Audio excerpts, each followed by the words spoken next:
I think we are live, so okay. And welcome everyone once again to this very special Rowdy Sunday SportStream here on RowdyC.com and our YouTube channels. And it is today, we're about a few minutes from starting.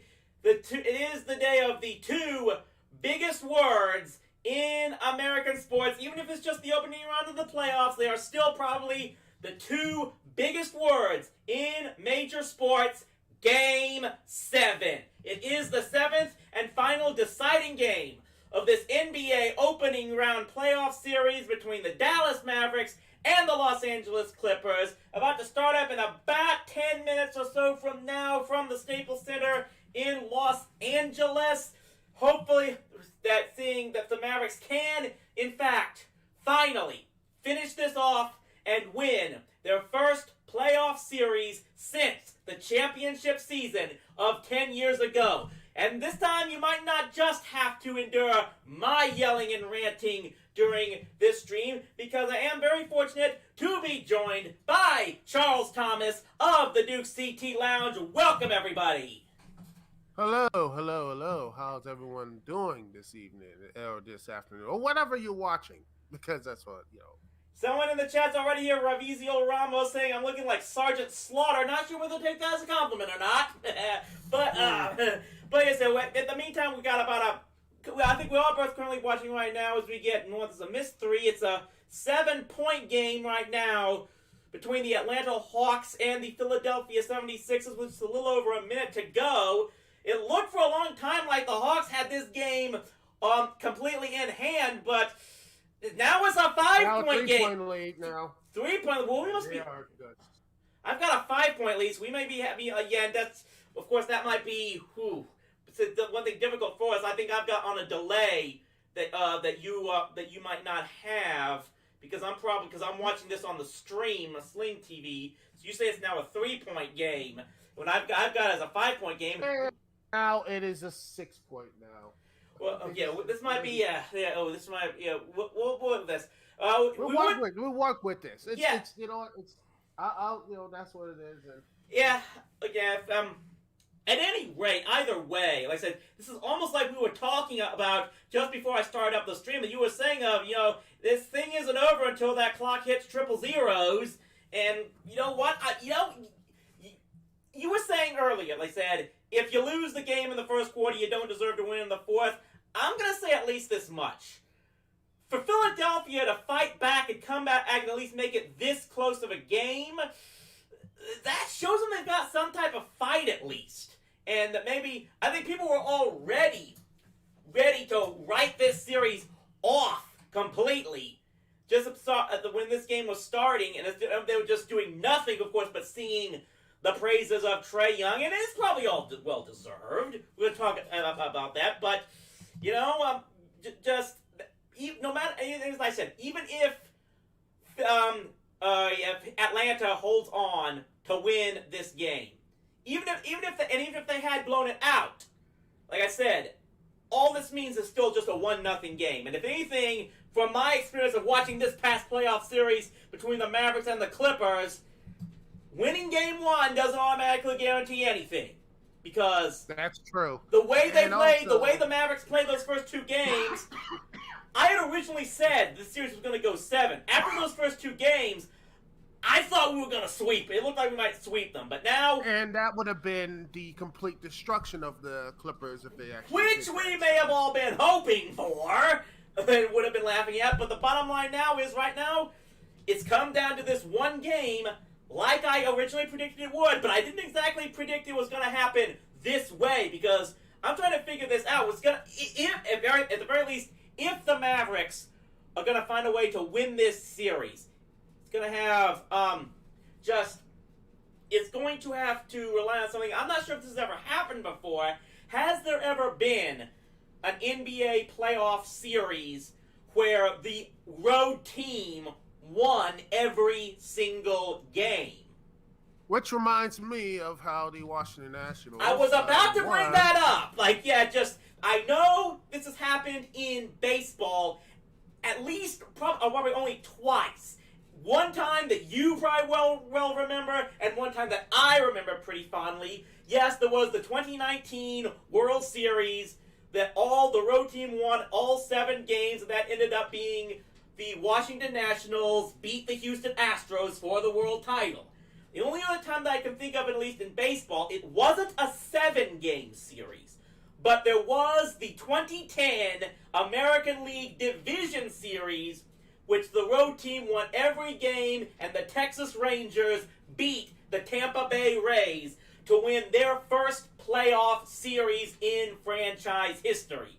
Those are the only times I'm thinking of it's happened in baseball. I don't know if this ever happened in basketball is the thing that I'm worried about. Well, it's an interesting thing right there. That's going to be very interesting to see. And funny enough, I was just, what the most interesting thing about that whole World Series was what I was just doing, my podcast around, like, it was like 9 o'clock, like 10 o'clock. I was like, it was 9 o'clock around that time. And I was like watching it, and I was like, just doing like this, like watching this and doing that, like watching, going back and forth. Right. And it's just like, in fact, I closed off the podcast when they were like behind. I was like, you know what? Win or lose, I would say this was a great season at the end of the day, because all I asked for the Nationals was just to win 1 playoff series, and they only won but 2. I'm like, hey, you know what? If they lose here, I'm happy. But they won, which was surprising.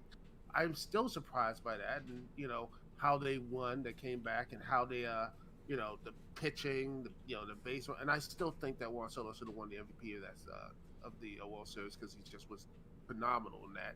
But that's another discussion. Yeah, I mean that comes back to me when I thought that Colby Lewis actually should have been MVP of the 2010 ALCS. Ultimately, it doesn't matter because your team still won one way or the other. So that's just really kind of semantics in that situation. Either way, and not to go against Strasburg, man. He did great. Oh yeah. Even though I just saw you on Twitter, when I remember you was like, they should have finished the damn game. I'm like, no, it was like, it was Game 6. He pitched a great Game 6 or whatever, and like, he'll just sit back and chill. And I'm like, keep that thing there. He did a great job. Unless it's a no hitter, unless it's like a no hitter, then keep it up. Then take him out. That's why the relievers are there. Perhaps. That's the whole big baseball argument that maybe we might have time for another day. But regardless, either way, what it comes down to is if the Mavericks are going to advance to the second round, they're going to have to do something they've only done once before in their entire history, and that is win a Game 7 on the road. The only time so far that it has actually happened, 2006, when they managed to withstand a massive comeback and win Game 7 in overtime to beat the San Antonio Spurs. And of course, they eventually went on to the NBA Finals that season. Of course, there's another mention. It wasn't technically a Game 7, but would be remiss to not also mention 2001, the opening round playoff series with the Utah Jazz, their first trip to the playoffs in 11 years back then. And like I said, it was the 5th game, was then a best of 5 series back then in the NBA. But of course, that was the one where they managed to come back from down 17 points in the third quarter. Calvin Booth, of all people, scores the game-winning bucket, and the Mavericks eliminate Karl Malone, John Stockton, and the Utah Jazz, and win their first playoff series since 1988. That was a tough one for me to endure, because just the fact that back in the 90s, when the Mavericks were terrible every year, and the playoffs would always start without them, the team I actually cheered for once the playoffs started in the 90s was the Utah Jazz, because I was a huge fan of John Stockton. Loved the way he played the game. And believe me, 97 and 98, when the Bulls took him out, that was gut-wrenching for me. But that was one of the best. I honestly thought they had the best one. Personally, I honestly thought if I wanted to be, the most hardest teams they ever fought was in the Eastern Conference. That's what I truly believe, that the Bulls' true, like, just going to the finals was the Eastern Conference, because they were just I mean, honestly, the Knicks, you got the Pacers, you got. Oh, I'm like, I honestly think if it was the Knicks taking on the Utah Jazz, the Knicks would have won. If it was the Pacers, Reggie Miller would just shot like an endless number of threes around like Steph Curry and such. That's because it's funny. Because if Michael Jordan was and the Bulls weren't there, it would be the Indiana Pacers would have been like the Golden State Warriors in the '90s. I truly believe that. Mate, no, Yeah. I don't know. I'm not so 100% sure about that. Just from the fact that, and maybe this is because they were too they'd gotten up in age by then. But you got to remember the Pacers did ultimately make the NBA Finals in 2000, and the Lakers and Shaq just had their way with them. So whether or not the Pacers could have actually won the NBA Finals had they made it back there, that's the thing. Just keep in mind, at least that stretch of the 1990s. If I'm trying to remember if this is correct, if the Bulls any year in the 1990s, if the Bulls did not win the championship, it was the Western Conference team that made it. Because it was 6 titles for Jordan. Then the only years when Jordan wasn't there and the Bulls didn't make it to the finals was, well, technically we'll get to that. But the only years that the Bulls did not get to the NBA Finals in the 1990s was 94, 95. Both those years were won by Houston. Then came 99, which of course was won by San Antonio. And then this was 2000 when the Lakers started their run. So the Western Conference was probably a lot better. It's just that time period when he was there and in his prime, no one was beating Jordan and the Bulls. And some say that if Jordan stuck around, they'd have won another championship. I'm not so sure about that either. In fact, I remember reading an interview somewhere. Jordan himself didn't believe that. He said that it was a real struggle for them to win that first three-peat. Like in '93, it was a real dogfight for them because everyone, even himself, had lost a little bit of their focus, and he was pretty certain that even had he stayed around, they probably weren't winning the title in '94. That's from his own words, which I'll take for the time being. That when you just consider the fact that no one has won a 4th title since those Celtics of the '60s, it's not as easy as everyone wants to see. And it's not. It's not because it's the drain of it, like going to the finals, the championship, and then the fatigue factor.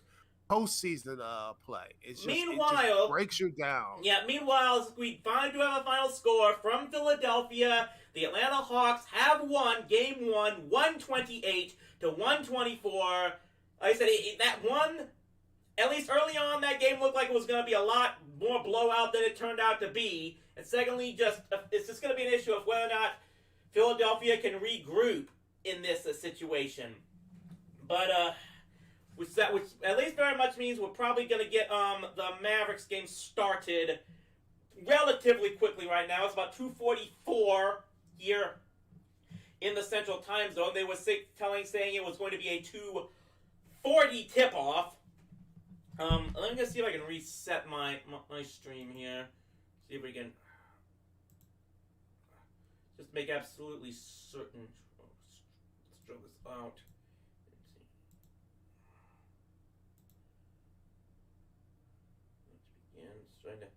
Again, I'm going to apologize because I'm sure Duke's probably watching on a live TV set, so he's probably got it much more live than I do. I'm going on the stream because I'm using Android Fight TV and such.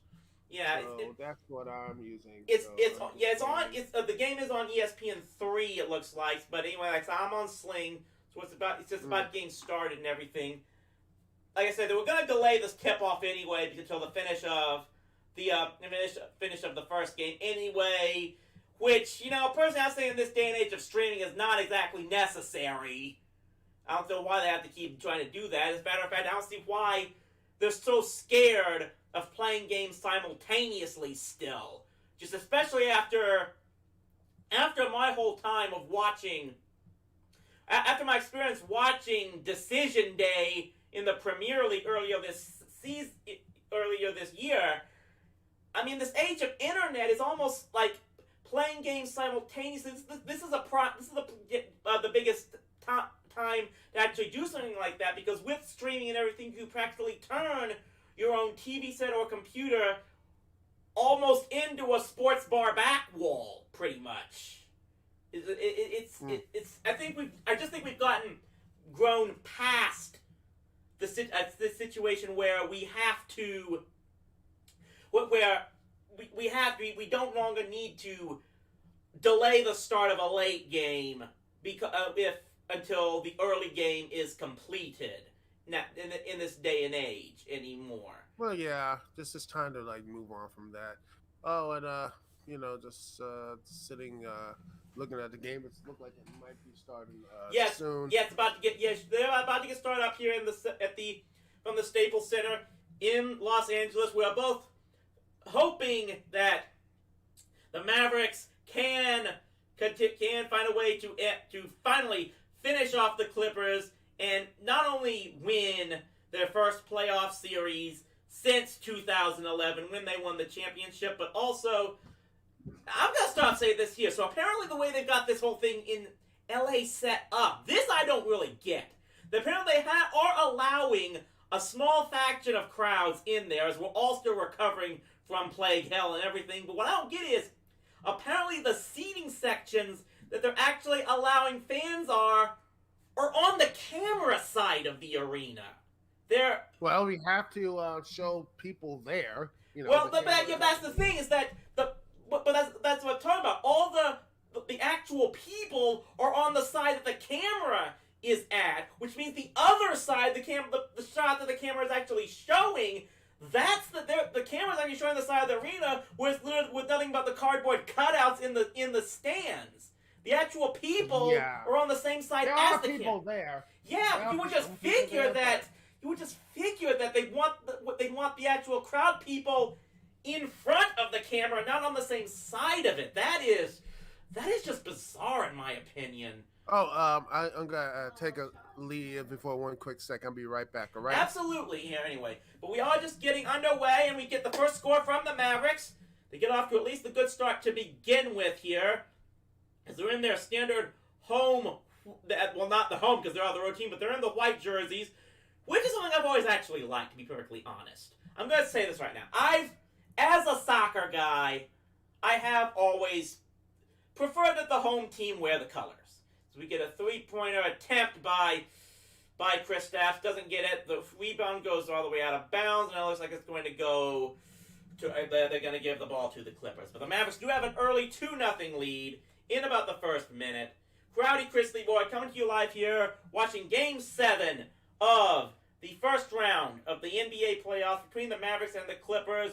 Joining by Duke CT, had to go AFK for a moment. Hopefully he'll be back very soon as we get a tie score now. But just hoping, again, to find a way. It's been just an up-and-down series. A road team has won every game so far as we get a three-pointer from number 10. Bam! That is Dorian Finney-Smith. Whew!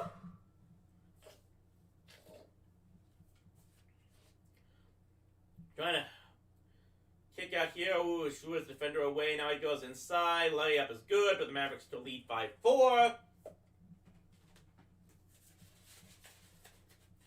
Again, I don't know if it's ever happened before, but we are hoping to get a situation. And there's and Boban. Boban fumbles it out of bounds, and he's yelling that probably went off of the Clippers, but referees are not hearing any of it. Boban, of course, getting the start over Maxey.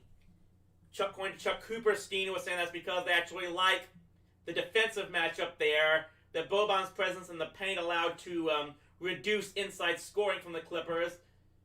Oh, and a big hard foul there as Luka gets taken down. That should get him to the free throw line.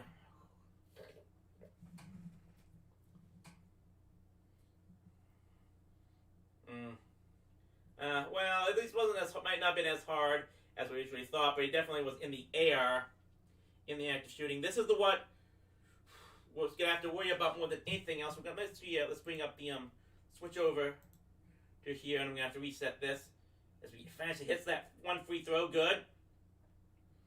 See if I can reset this as well.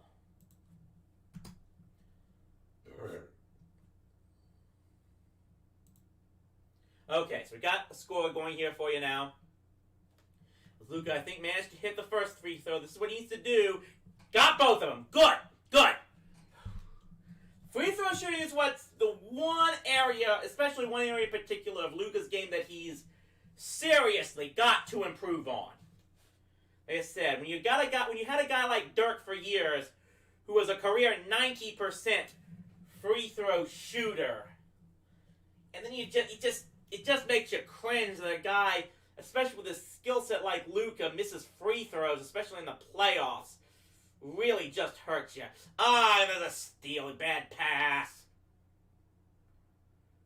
Foul on the floor prevents the first bucket. Good for them.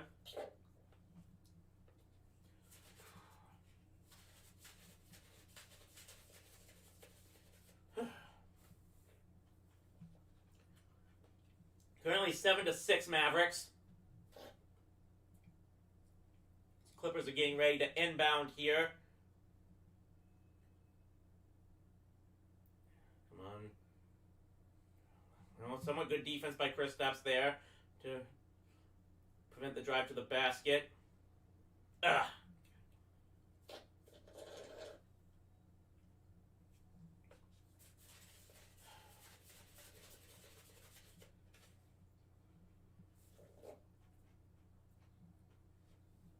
Three-pointer here. I gotta miss that. He grabbed it. So rebound. Foul. Loose ball foul on the Clippers. Okay, good.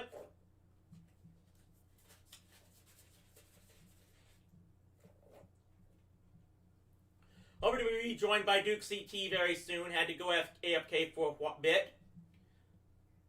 We hope to rejoin him very soon. I was looking to retake this lead. They now trail Clippers 8-7. Feeds it to... Oh, nice pass! Nice dunk! Woo! Boban found KP, was able to go baseline and dunk it in. Woo! But that ran a three-pointer. Damn it.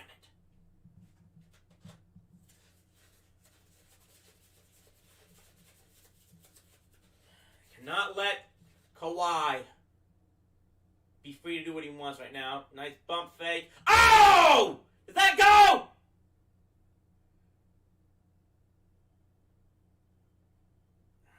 No, it did not, it looks like. Carlisle is not happy.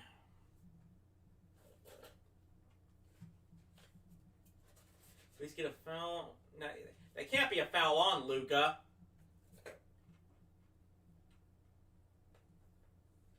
Is Luka wearing shoes with purple and gold on them? What the frack is that? What's up with that, Luka? Well, Mavericks still keep the ball. Nice feed! I'm back. Nice feed! Nice. Another great layup there by Kristaps. And good, Duke CT is back here. It's currently an 11-11 game until that I just talking my bro. I had to call my brother. He's actually watching this. He's hyped about this game as well. Oh yeah, so absolutely. Well, hopefully that I think we're all kind of hoping that, and in addition to the Mavericks winning their first playoff series in 10 years, we're going to give plenty of reason to give probably another great congrats Clippers video from a certain urinating tree that we all love to watch very soon. Yeah, I think that would be, honestly, that's going to be longer. If they actually did the whole legacy affair with the Clippers, then that's going to be longer than the Snyder Cut. I truly believe that. Funny thing, though, that franchise came very close originally to ending up in Dallas. Back when they were originally the Buffalo Braves, I believe they were, and they were looking to relocate there. Dallas was apparently, I believe, one of the cities they were looking at moving that franchise to before they ultimately decided at that time on moving to San Diego and becoming the Clippers, and that's what eventually And led to Dallas going the expansion route instead. But I will, of course, gotta say this. Look, regardless of what happens, and yes, it's probably going to get very frustrated if the Mavericks don't find a way to win this game. That was a bad three-pointer there by Tim Jr. But, look, either way, we at least have this much. That at least this actually might be an NBA playoffs worth looking forward to seeing, because one thing we can at least say, one way or the other, is that either way, the Lakers are out of here. Yes, but hey, at least now LeBron has free time to big up Space Jam 2. So that's a positive thing there. Yeah, so yeah, you'll either... Yeah, I see you're probably going to be hanging around Warner Brothers Studios trying to hype and promote that game. But, oh, yeah, and the movie. And the thing is, when I look at that entire, I talked about this, is like the Lakers are gone. And then I feel the one team I really feel frustrated and sad is like the Blazers. Damian Lillard legitimately did everything he could. Brought that team to second overtime. And they still lost. I'm like, what does he need to do?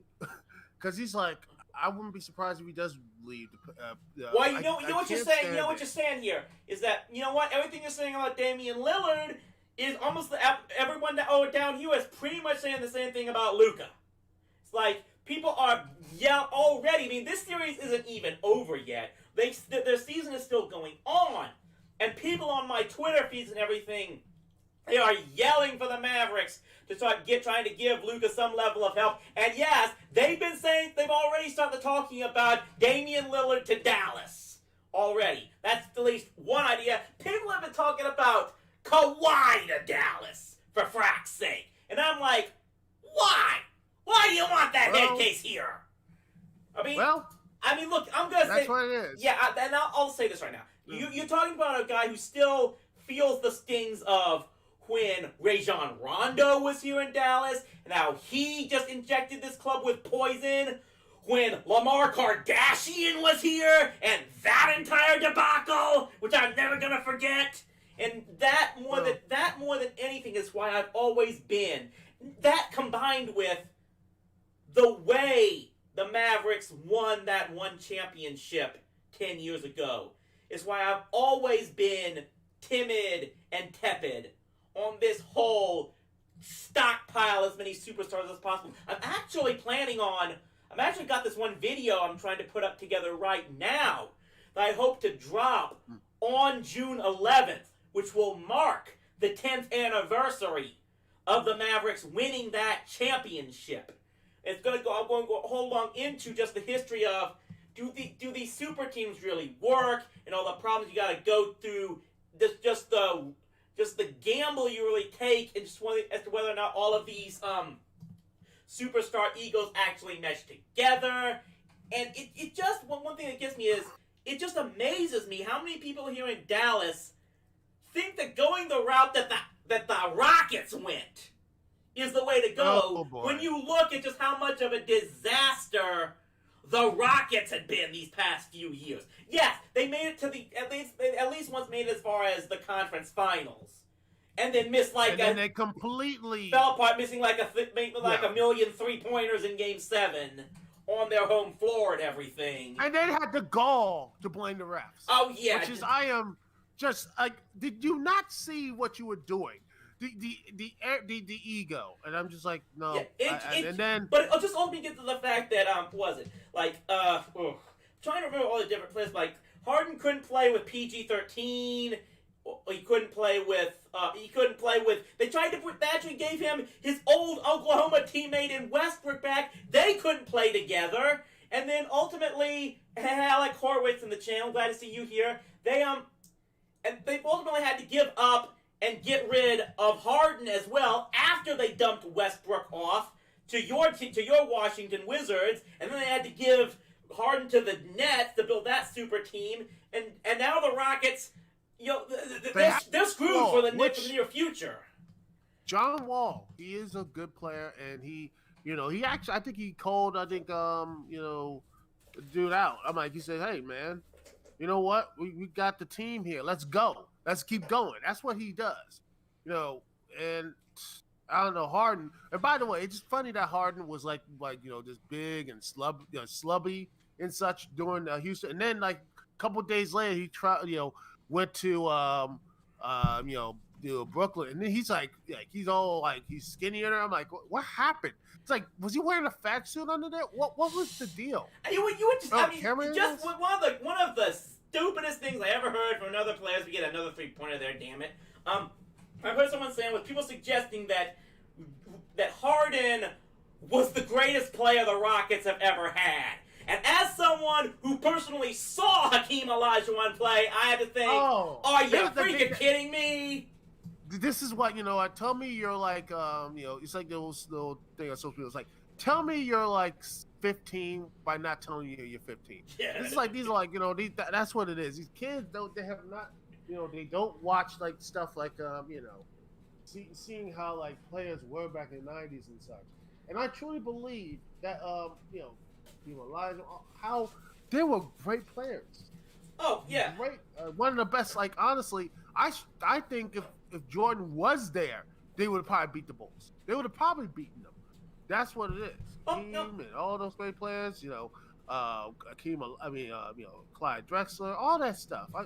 That was, you look again, the Swiftleys they've got here. Oh, God, make that nice tip. And you got out, the offensive rebound there. Nice kick out. Oh, that's not a good shot. Boy, did he get fouled? So KP got fouled there. It's a 21-18 Clippers lead right now, but the Mavericks are still trying to fight back. KP's the one that's got to at least be trying, and that is not good. Hardaway is limping. That is not good. He's gone to the locker room. I'm hopeful that maybe it's just a bad cramp or something. Yeah. Those things, man. Cramps. They people say, oh, you could just no. Right. I honestly. He's walking a little bit better as I see him now going in the tunnel. He's walking a little bit better. Even I know how it was like walking on a bad wheel with all the walking I try to do. Often. Yeah, same here. Walking. He landed badly trying to shoot that last 3-pointer. It looks like, but it's probably again like some land badly, but just a little massaging back there, I think could be fine. Hopefully, because they need that. What was that Boston? It was like that. I remember what was that Boston player who was like he had to go in a wheelchair, and then like a couple minutes later he was back on the court. I never actually saw that. So okay, speaking of Boston, I think I'm already hearing stuff that. People suggesting they may be trading Marcus Smart to Dallas. So this stuff is already talking about, and we haven't even completed the season yet. Of course, you mentioned. And even better, remember back in the day, since talking earlier about Philadelphia, just be glad that Kawhi, pretty much ended the process thing back at least a couple years ago with that nice little rebound shot. Well, Philly's still active right now. But if they would have won the championship that year, you think that people trading this stuff is bad. 3-pointer there by Luka ties the game. Great. It's very interesting you brought that up because I will say this. When the Lakers got eliminated earlier this year, I was following on Twitter and 5-point vids starts tweeting that the NBA is no longer unfucked and everything. Pardon my language there, but I'm just repeating exactly what he says. Of course, Urinating Tree has to respond to say, no, we're not. The NBA is not unscrewed until I think we said the Nets and the Sixers are out. Now I kind of get where he's going here, and this I kind of go back and you know me, I love watching the guys' videos. Guys basically try to inspire me to try to get back into doing some type of sports video posting myself after I've been just a TV angry critic for the longest time. Sometimes I kind of go back and forth on opinions with him on it. And this is one thing, is that, let me start by saying this. This is actually what I was about to go into in a bit. Look, regardless of what's going to happen, just keep this in mind. With the Lakers and everyone else that's already been eliminated, the one team still currently alive in the playoffs to have most recently won a championship is, believe it or not, the Mavericks, having done it 10 years ago. Everybody else that is still currently alive in the playoffs has a championship drought of more than 35 years if they have ever won one even. So either the Clippers, they have never won. Clippers never won one. Any of their combinations. Because keep in mind, after the Mavericks, the next most recent team currently alive to have previously won a title is Philadelphia, which was back in 1983. The only other one year before I was born. Right. The only other two teams in the playoffs who have actually ever won a championship in the past is Milwaukee, which was back in 1971, and then the Hawks, who I don't even think they were in Atlanta back then, was, I think, 1956. Don't hold me to that number. It was sometime in the mid to late 50s. Everybody else who is currently still active has no championship trophies whatsoever. And that, of course, as far as the NBA goes, which, of course, includes the Brooklyn Nets, which, of course, used to be the New Jersey Nets, used to be the New York Nets back in the ABA. Maybe they won a title in the APA. I'm not 100% sure about that. But anyway, that goes into what basically what I'm saying is that you have a club like the Nets, which have never won a championship, which that alone would make them sell a team. Wait, they did win the championship ABA. Yeah, they were ABA, but they have not. The Nets have never won. That Nets franchise has never won a championship since the ABA NBA merger. So this would be their first. This could be their first championship as an NBA franchise, which you would think, that alone might make them worth cheering for.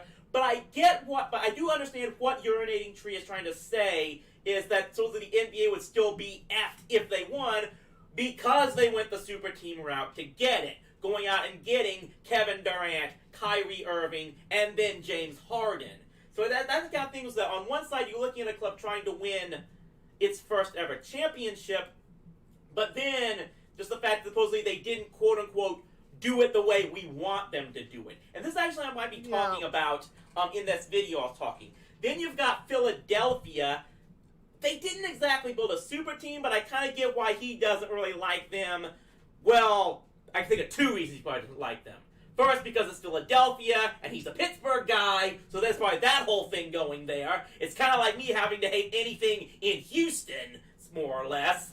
But also the fact that, he never liked the fact that they more or less tanked for years to stockpile all those draft picks under Sam Hinkie running the club, even though in one of his more later videos, they're clearly not operating under the same way that Sam Hinkie does. They eventually went and got Brian Colangelo, and then Colangelo had to quit because of his whole burner Twitter account fiasco. So now they've got Elton Brand running the show, and there is and you just gotta say this at the very least. It does look like there is a bit of a situation there in Philadelphia where they're still trying to struggle to find a new identity, but you know what?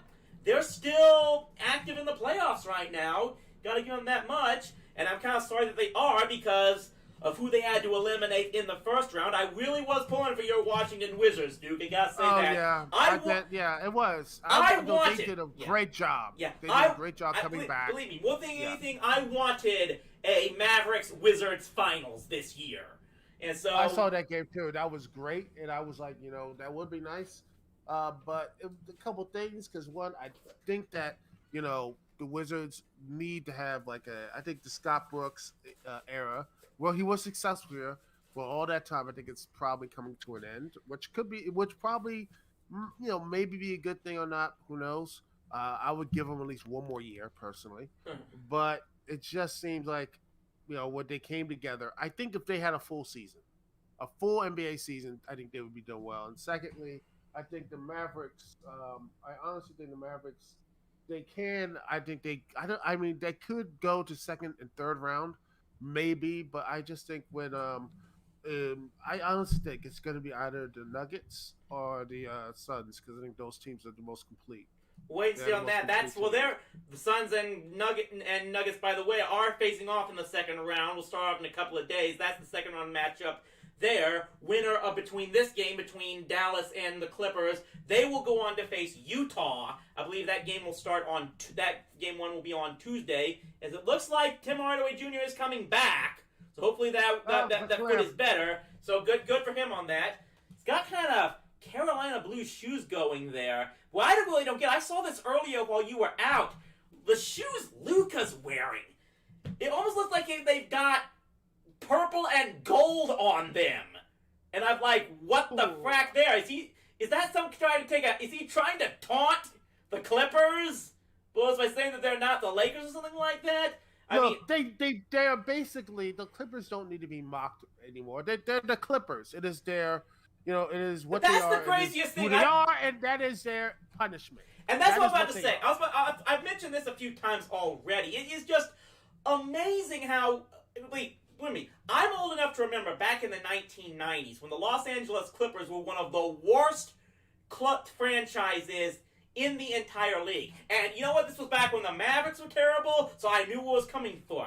But the main thing I was going the Wizards as well. Yeah, but the main thing I was getting is I watched reading articles on so many things about the Clippers back then. The thing about it was that those bad Clippers teams of the 90s and the early 2000s, you almost pitied them rather than laughing at them because they were a team that they would always lose, but you watch them play and they actually did at least play hard almost every game. They really did. Those teams almost always did try. They just didn't have enough to win in the end. And we almost felt sorry for that franchise, especially living in the shadow of the Lakers for now. So it's just amazing how now they've gone, when they were losing, they were almost one of the most sympathetic teams out there. And even now they've gotten rid of that uber racist owner Donald Sterling, and they've gotten almost more talent. They've somehow become more hated than the Lakers now. Is the crazy thing. It's just like, it's it's reminding me of I'm listening to on a podcast, Steve Dangle podcast, and they had they talked about how the Maple Leafs and how they got. It just reminded me when you were talking about the old Clippers. It reminded what the guest CJ, Chris Johnson, he said about the Maple Leafs is that they did everything they could but win, which that is what they they did everything right but win. That's what you could just say about the Clippers now and back then, is that they just can't really get through. I don't know what it is. I mean, at least the Clippers. I don't know. I mean, at least the Clippers do what the one thing the Leafs can't do, and that's make it through the first round.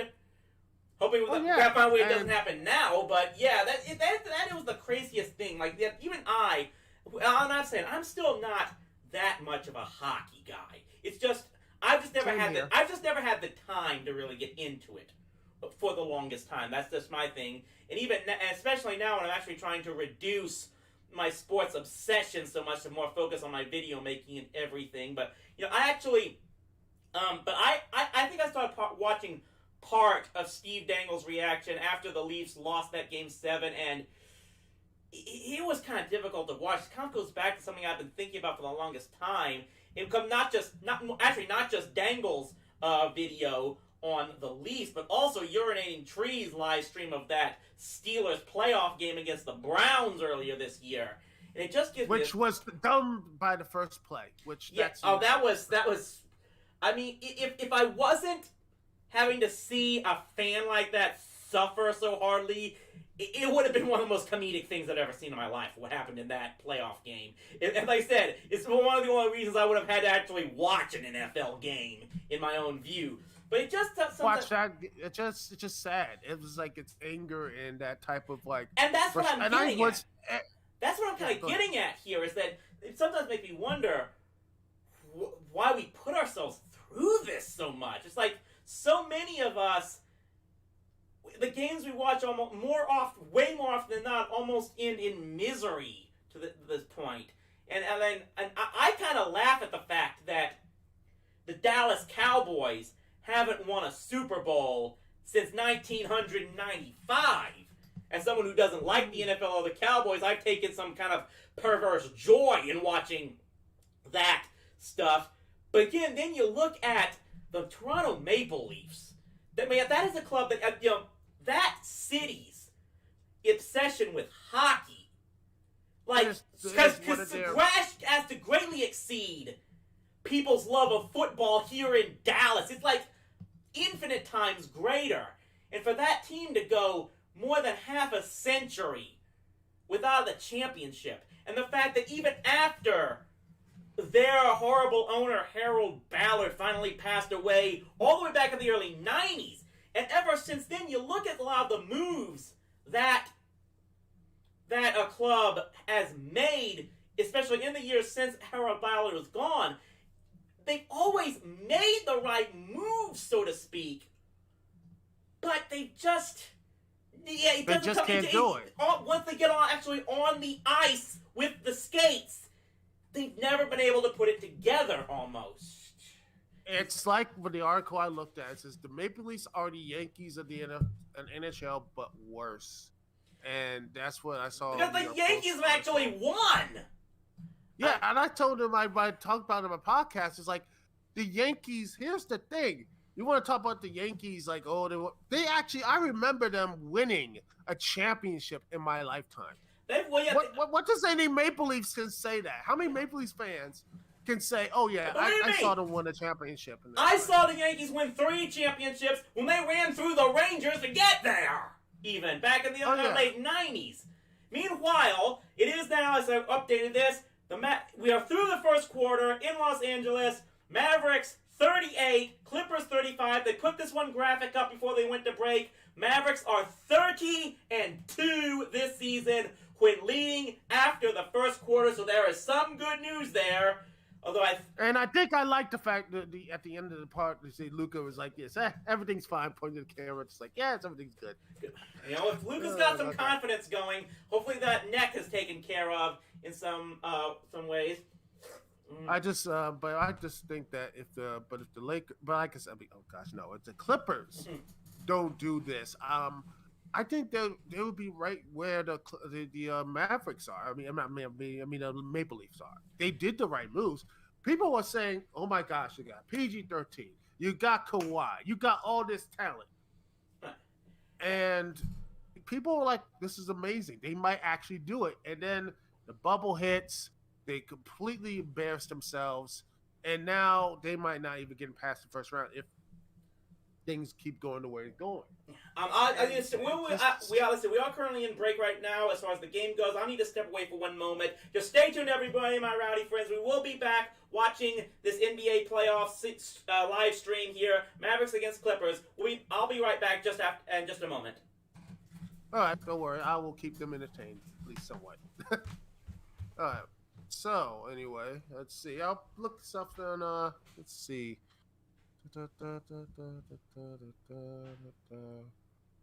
Oh, gosh, on Twitter. People are still doing the Jake Paul stuff. Why? I have no idea. I have no idea of that. Oh, goodness. Oh, well. But, yeah, it is a very, very... the game is looking good, people. It's just probably going to be one of the game is looking pretty good. I just, like I said, the Clippers, I think they, they just need to play a little better defense and such. Try to guard Luka. They do the things that they did in game, 6 and, in the game 4 or whatever. I don't know what they're doing. If they just lose this, it's just going to be very odd. Very, very odd. And, well, meanwhile, let me just look, look here. Let's see what else I'm looking to see about, see what else on Twitter and such. Yes, by the way, for the pregame, you had Triple H, yes, old Hunter, come in and ring the bell for the 76 game, and yet lost completely. And yeah, I'm gonna say this. I actually did catch that video that got posted online, and one thing that came to mind is watching that video and goes, Triple H, not a little guy. That's a pretty big guy there, Triple H by himself. He gets completely dwarfed by Joel Embiid in that video. Yeah, that is just the amazing thing. Oh yeah, it is, and that's what he's. That was a great opening, but they just Atlanta. They're just like, no, that's not going to happen. We're just going to shut this down. They just like, we're going to shut it down. But yeah, back to the game. It's just I'm looking both these teams, and I just like the Clippers. Fans and such. They just like they're used to it. They're used to that type of like. They just like they're just it's like the Maple Leafs fans and such. They're waiting for it.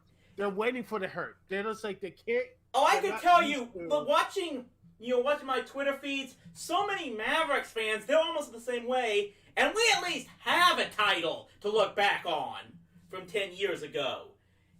But yet, even though they finally won that title, even though we've still got the head coach from that championship and the ownership group that helped us to that championship, there's still like a mindset of people there that something's going to screw up in the end here. And of course, already talking about, like I said, even with this series is already this series is still going on. People are already talking about needing just find some way to get more and more help for Luka. I am going to say this much. There is one name I've said. Before I get to it, I'll probably talk boys, that probably people's number one frustration with this team is obviously Porzingis. Like, that's the guy that, in a way, kind of almost, as I say that, he makes a flamingo fadeaway to tie the game up at 40. If Porzingis is focused and playing his game, more than anybody, I've always said this. When this Mavericks team in particular is playing all together, healthy and as a cohesive unit, they are capable of beating anybody. But the one guy so many people point to when it comes to that is Kristaps Porzingis. I'll say this one thing. One way or another, no matter what ultimately happens with Porzingis, good, nice charge there. Woo! Whatever happens with Porzingis, I would have still made that trade that got him here from the Knicks. Because he's a lot happier, I bet. For a couple of reasons. Regardless of Porzingis, one, we still got Tim Hardaway Jr. in there, who's been a decent player for them. But also, above all else, we needed to get rid of Dennis Smith Jr. That guy was doing absolutely nothing for him. And that was a guy I actually never liked the Mavericks drafting from the beginning. That was a guy that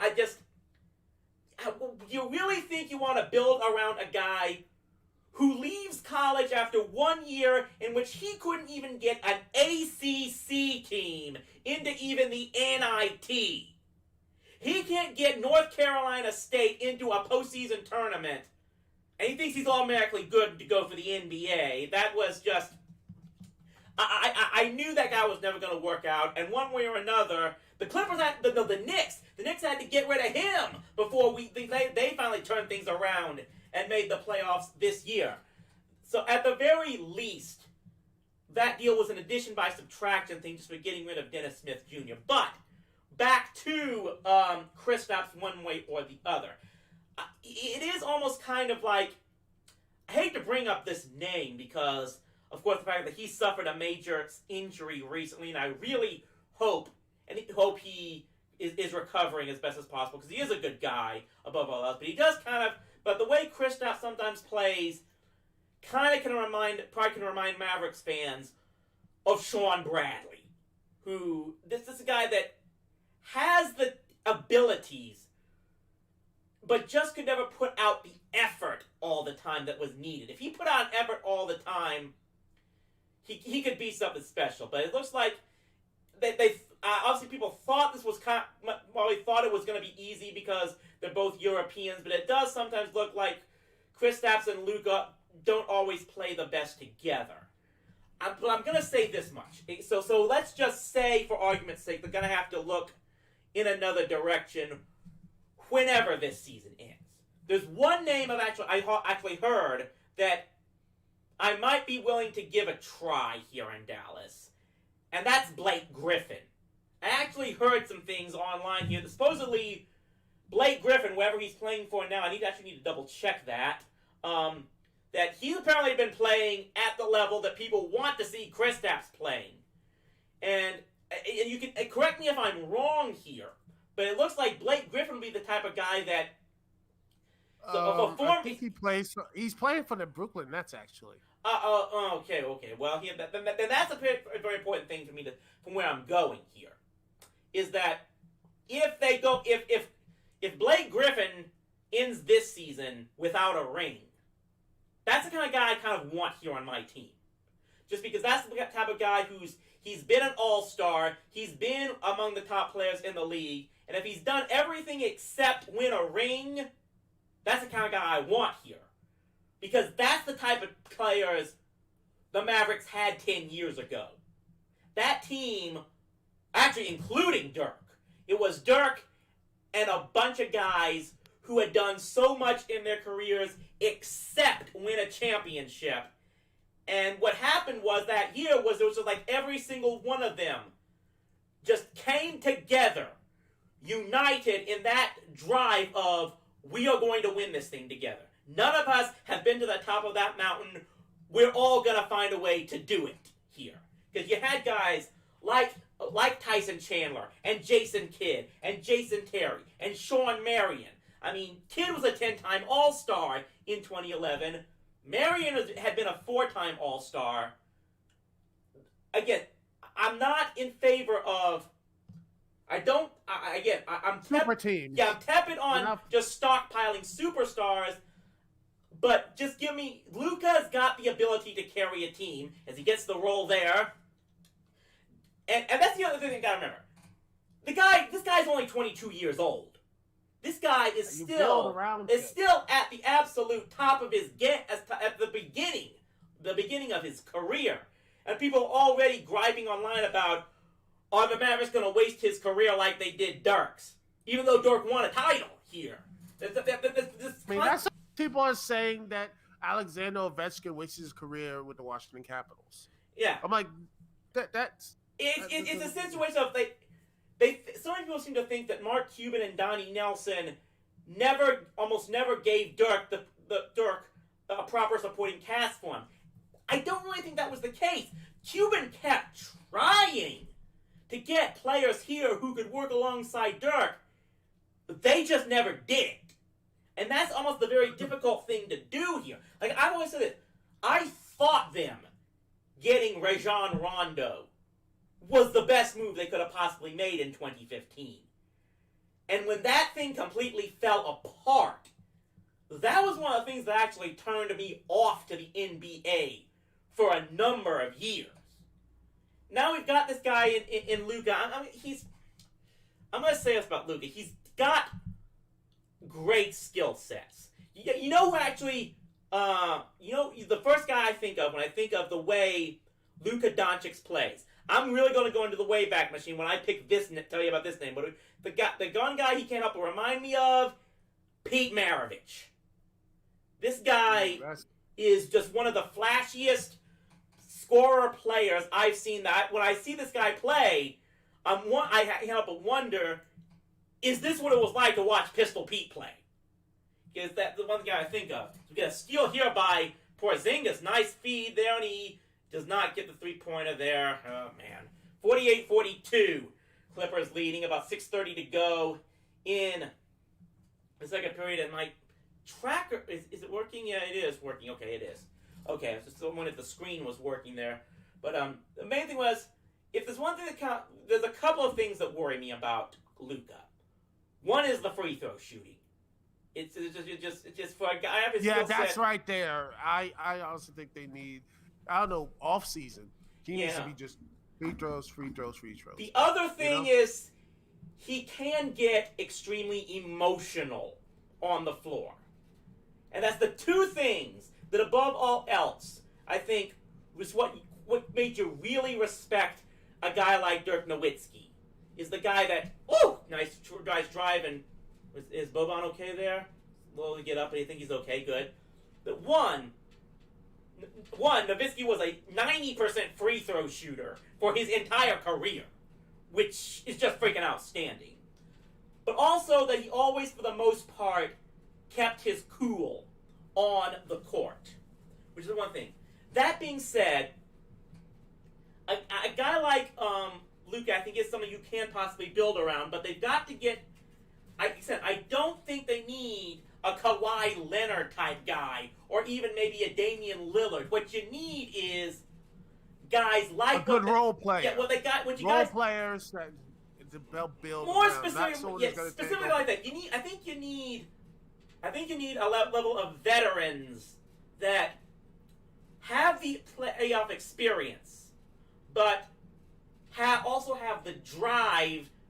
Maybe because they haven't been there before. I think, again, it was that fact that you had so many guys in 2011 that had the playoff experience and more especially experienced the playoff heartbreak, that they were just determined to get this done. I've actually got, I might go over and pull it out here, I've actually still got my copy of the Sports Illustrated that went to print and was released right after the Mavericks won the title 10 years ago. And what it talks about how, especially in that game 6 of the finals, and if you watch that game, for much of that, much of the first half of that game 6, Dirk did not have his shot going. He struggled greatly in that 6th game. But what you had a guy like Jason Terry, who had been there with Dirk in 2006 when they lost that series to Miami, when they had been up 2-0. And Terry was the one who kept channeling his own memories of 2006 and reminding Dirk of 2006 and basically telling him, we're not doing that again. We're finishing this thing off. And Terry basically did that. He had 27 points. I think it was like 11 of 15 shooting in that final game.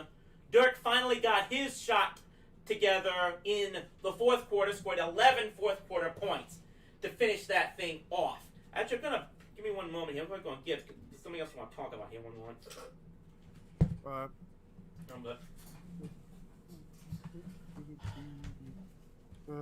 Okay, meanwhile, like I said, it's a 48-44 lead for the Clippers about halfway through the second period. So I just want to bring this thing up. Because, like I said, this is the one thing they talked about in this about basically what happened in that NBA Finals in 2011. Kind of like this writer who wrote the article summarizing the Mavericks' victory basically kind of summed up the one difficulty you can have when you have a super team. Like how I'll just remember this part. By the second half of game, this is quoting the writer here. I think it was written by Lee Jenkins of Sports Illustrated. Had this to say in his write-up, his article on the Mavericks and beating the Heat for the title in there. By the second half of Game 6, James was driving and dishing to 38-year-old Juwan Howard, who scored 2.4 points per game this season. On a critical possession late in the fourth quarter, with LeBron James, Dwayne Wade, and Chris Bosh all on the court, the Heat passed the ball 8 times before turning it over. No one wanted the shot or felt the responsibility to take it. That's more or less, like go back here, said, herein lies the problem with a super team. Because James is surrounded by stars, he can defer whenever he feels like it.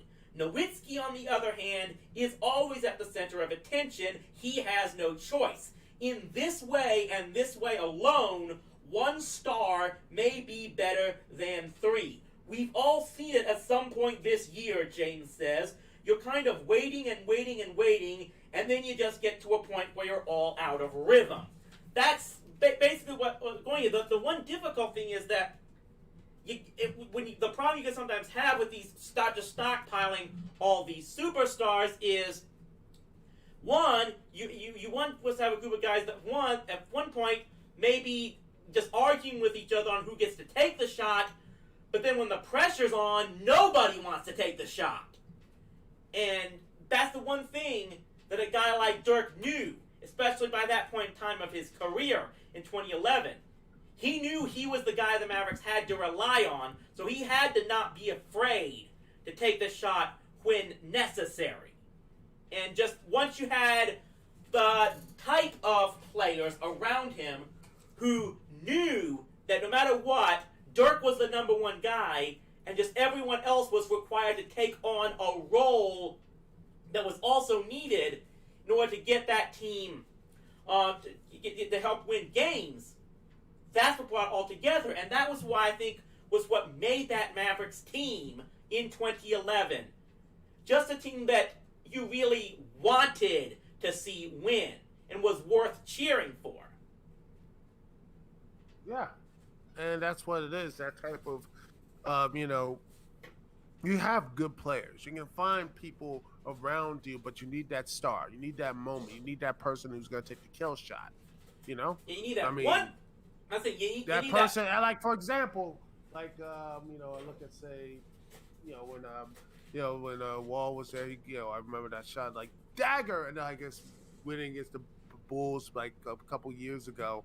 And I was when me and my brother was in this room. We both watched it. It was just like he took that big shot, and I was like, "There you go. That's the guy you need to have." Perhaps it's kind of like it's more like same as Bill, same as the person like you look at say sometimes someone who's not going to take that shot, but also make that pass. Like observation to getting cast off, he scores. It is a good thing. What you need here is you need that one guy who is your number one option.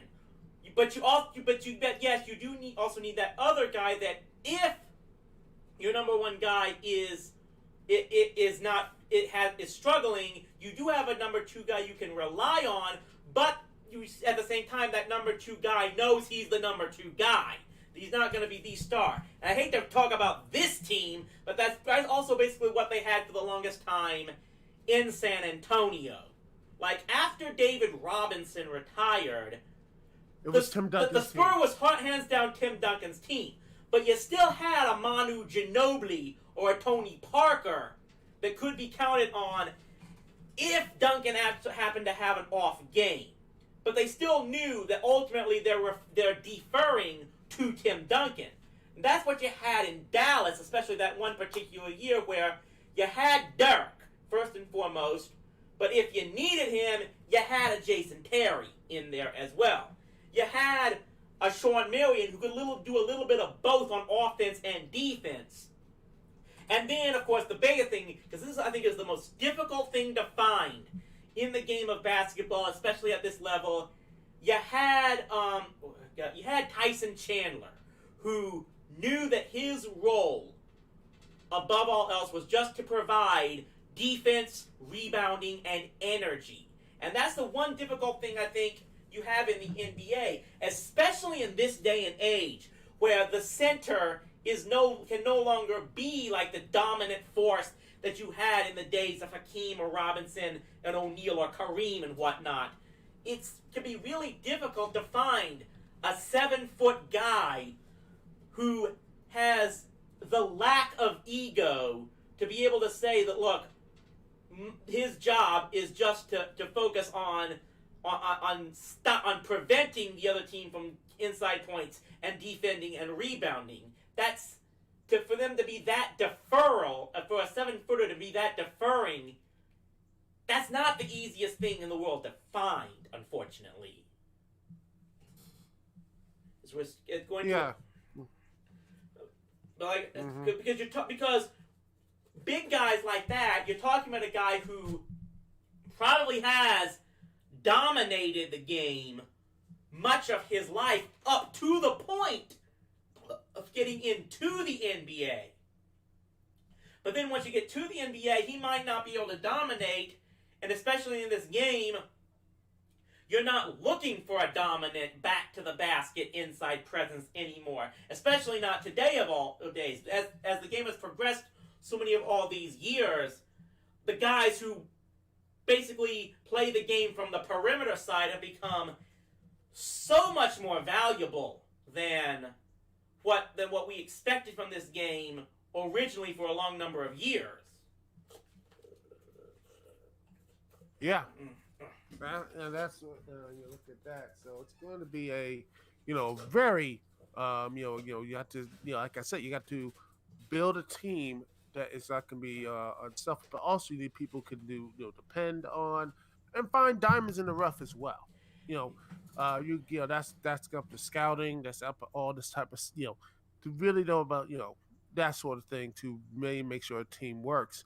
Sometimes a super team is I always say this: a super team works in some places. Sometimes it didn't. In fact, the thing is, people were so mad at Golden State. They drafted well. Yeah, Majority of people they drafted well. that's the thing. They originally, I think, the Warriors originally built from within a great team, and that's the one thing the one thing I do kind of wonder why is it really fair to have hated the Warriors for so I hate the Warriors. for so I long? was like, Remember, wow. just the fact the Warriors were not exactly like the Lakers. This was a team that prior to 2016, I believe it was, prior to then, that franchise hadn't won a championship since 1975. And they had gone so many years throughout the 90s, they were one of the laughing stocks of the league for so many years. But they finally, they finally put it together. And I will say this: you can't for the Golden State Warriors. Just saying, for them to make 5 straight NBA Finals, that's not really a good argument against the NBA being rigged or anything. That's just building a good team, what's not, because what? That's a great team. Yeah, because what benefit? Coach, because supposedly what benefit does the league have for trying to arrange things so that the Golden State Warriors win championships? Especially since they beat the mighty Knicks. Oh yeah, that's the other thing. There is a list. Like I've got my own personal list, and I've actually thought of making a video on this as well.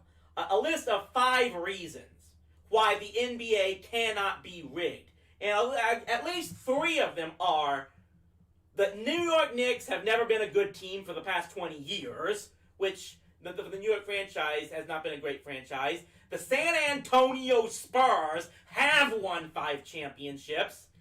And everything that happened in 2011, where the Mavericks, whom David Stern, he didn't hate the Mavericks, but he didn't really like Mark Cuban. I'll say that much. And for that team to, one, absolutely destroy the Lakers in eliminating them, we humiliated them in that Western Conference semifinal of 2011, and then went on to beat the great Super LeBron Heat in the NBA Finals that everyone was just wanting to hand the Larry O'Brien trophy to on a silver platter. And they went out there and just beat them in there. And then, again, the fact that LeBron went to 4 straight NBA Finals when he went... I'll start this out. Actually, like LeBron James played in 8 consecutive NBA Finals. But, one, he lost to the Mavericks, a team, like I said, David Stern was not buddy-buddy with the owner. They lost to the Spurs, who were, like it or not, were the epitome of not a team they can really sell to the youngins.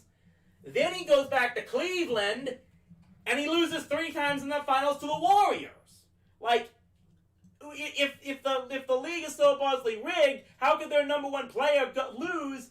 Was it 5 times in 8 straight NBA Finals? It's just.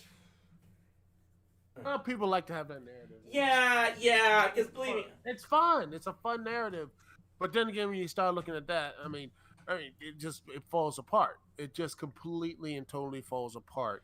And I mean, the Knicks had their shots. But thanks to incompetent management, terrible coaching, I mean, Steve Kerr saw right through this and jumped on the Golden State. Like, yeah, I'm going here instead of joining his old coach in New York. In New York, so he probably saw that coming. Right, exactly. If you're going to end up have who probably is the best coach in the game going on, and you can't get him to coach in New York City, and he instead goes to a club that was trying to win a championship for the first time since bell bottoms were in style. That pretty much all thing tries to say something, and of course, I'm having to constantly hear it from Mavericks fans who still believe that the 2006 finals was rigged against them because of the main thing they're talking about is just how many more free throws Miami ended up shooting against them, especially I think in games 3 and 5, I believe, was the problem here. And I just think, how does 2011 on its own not dispel those accusations? Because if there was ever a team that they were going to rig a series against, and oh god, effing Rondo's in the game. Ugh. But you know what? But yeah, I'm always looking at this. Look at that, and it's kind of interesting looking at all these people talk about this stuff. But look at for example, you want to talk about like say people say, oh, this insert team, this thing is rigged.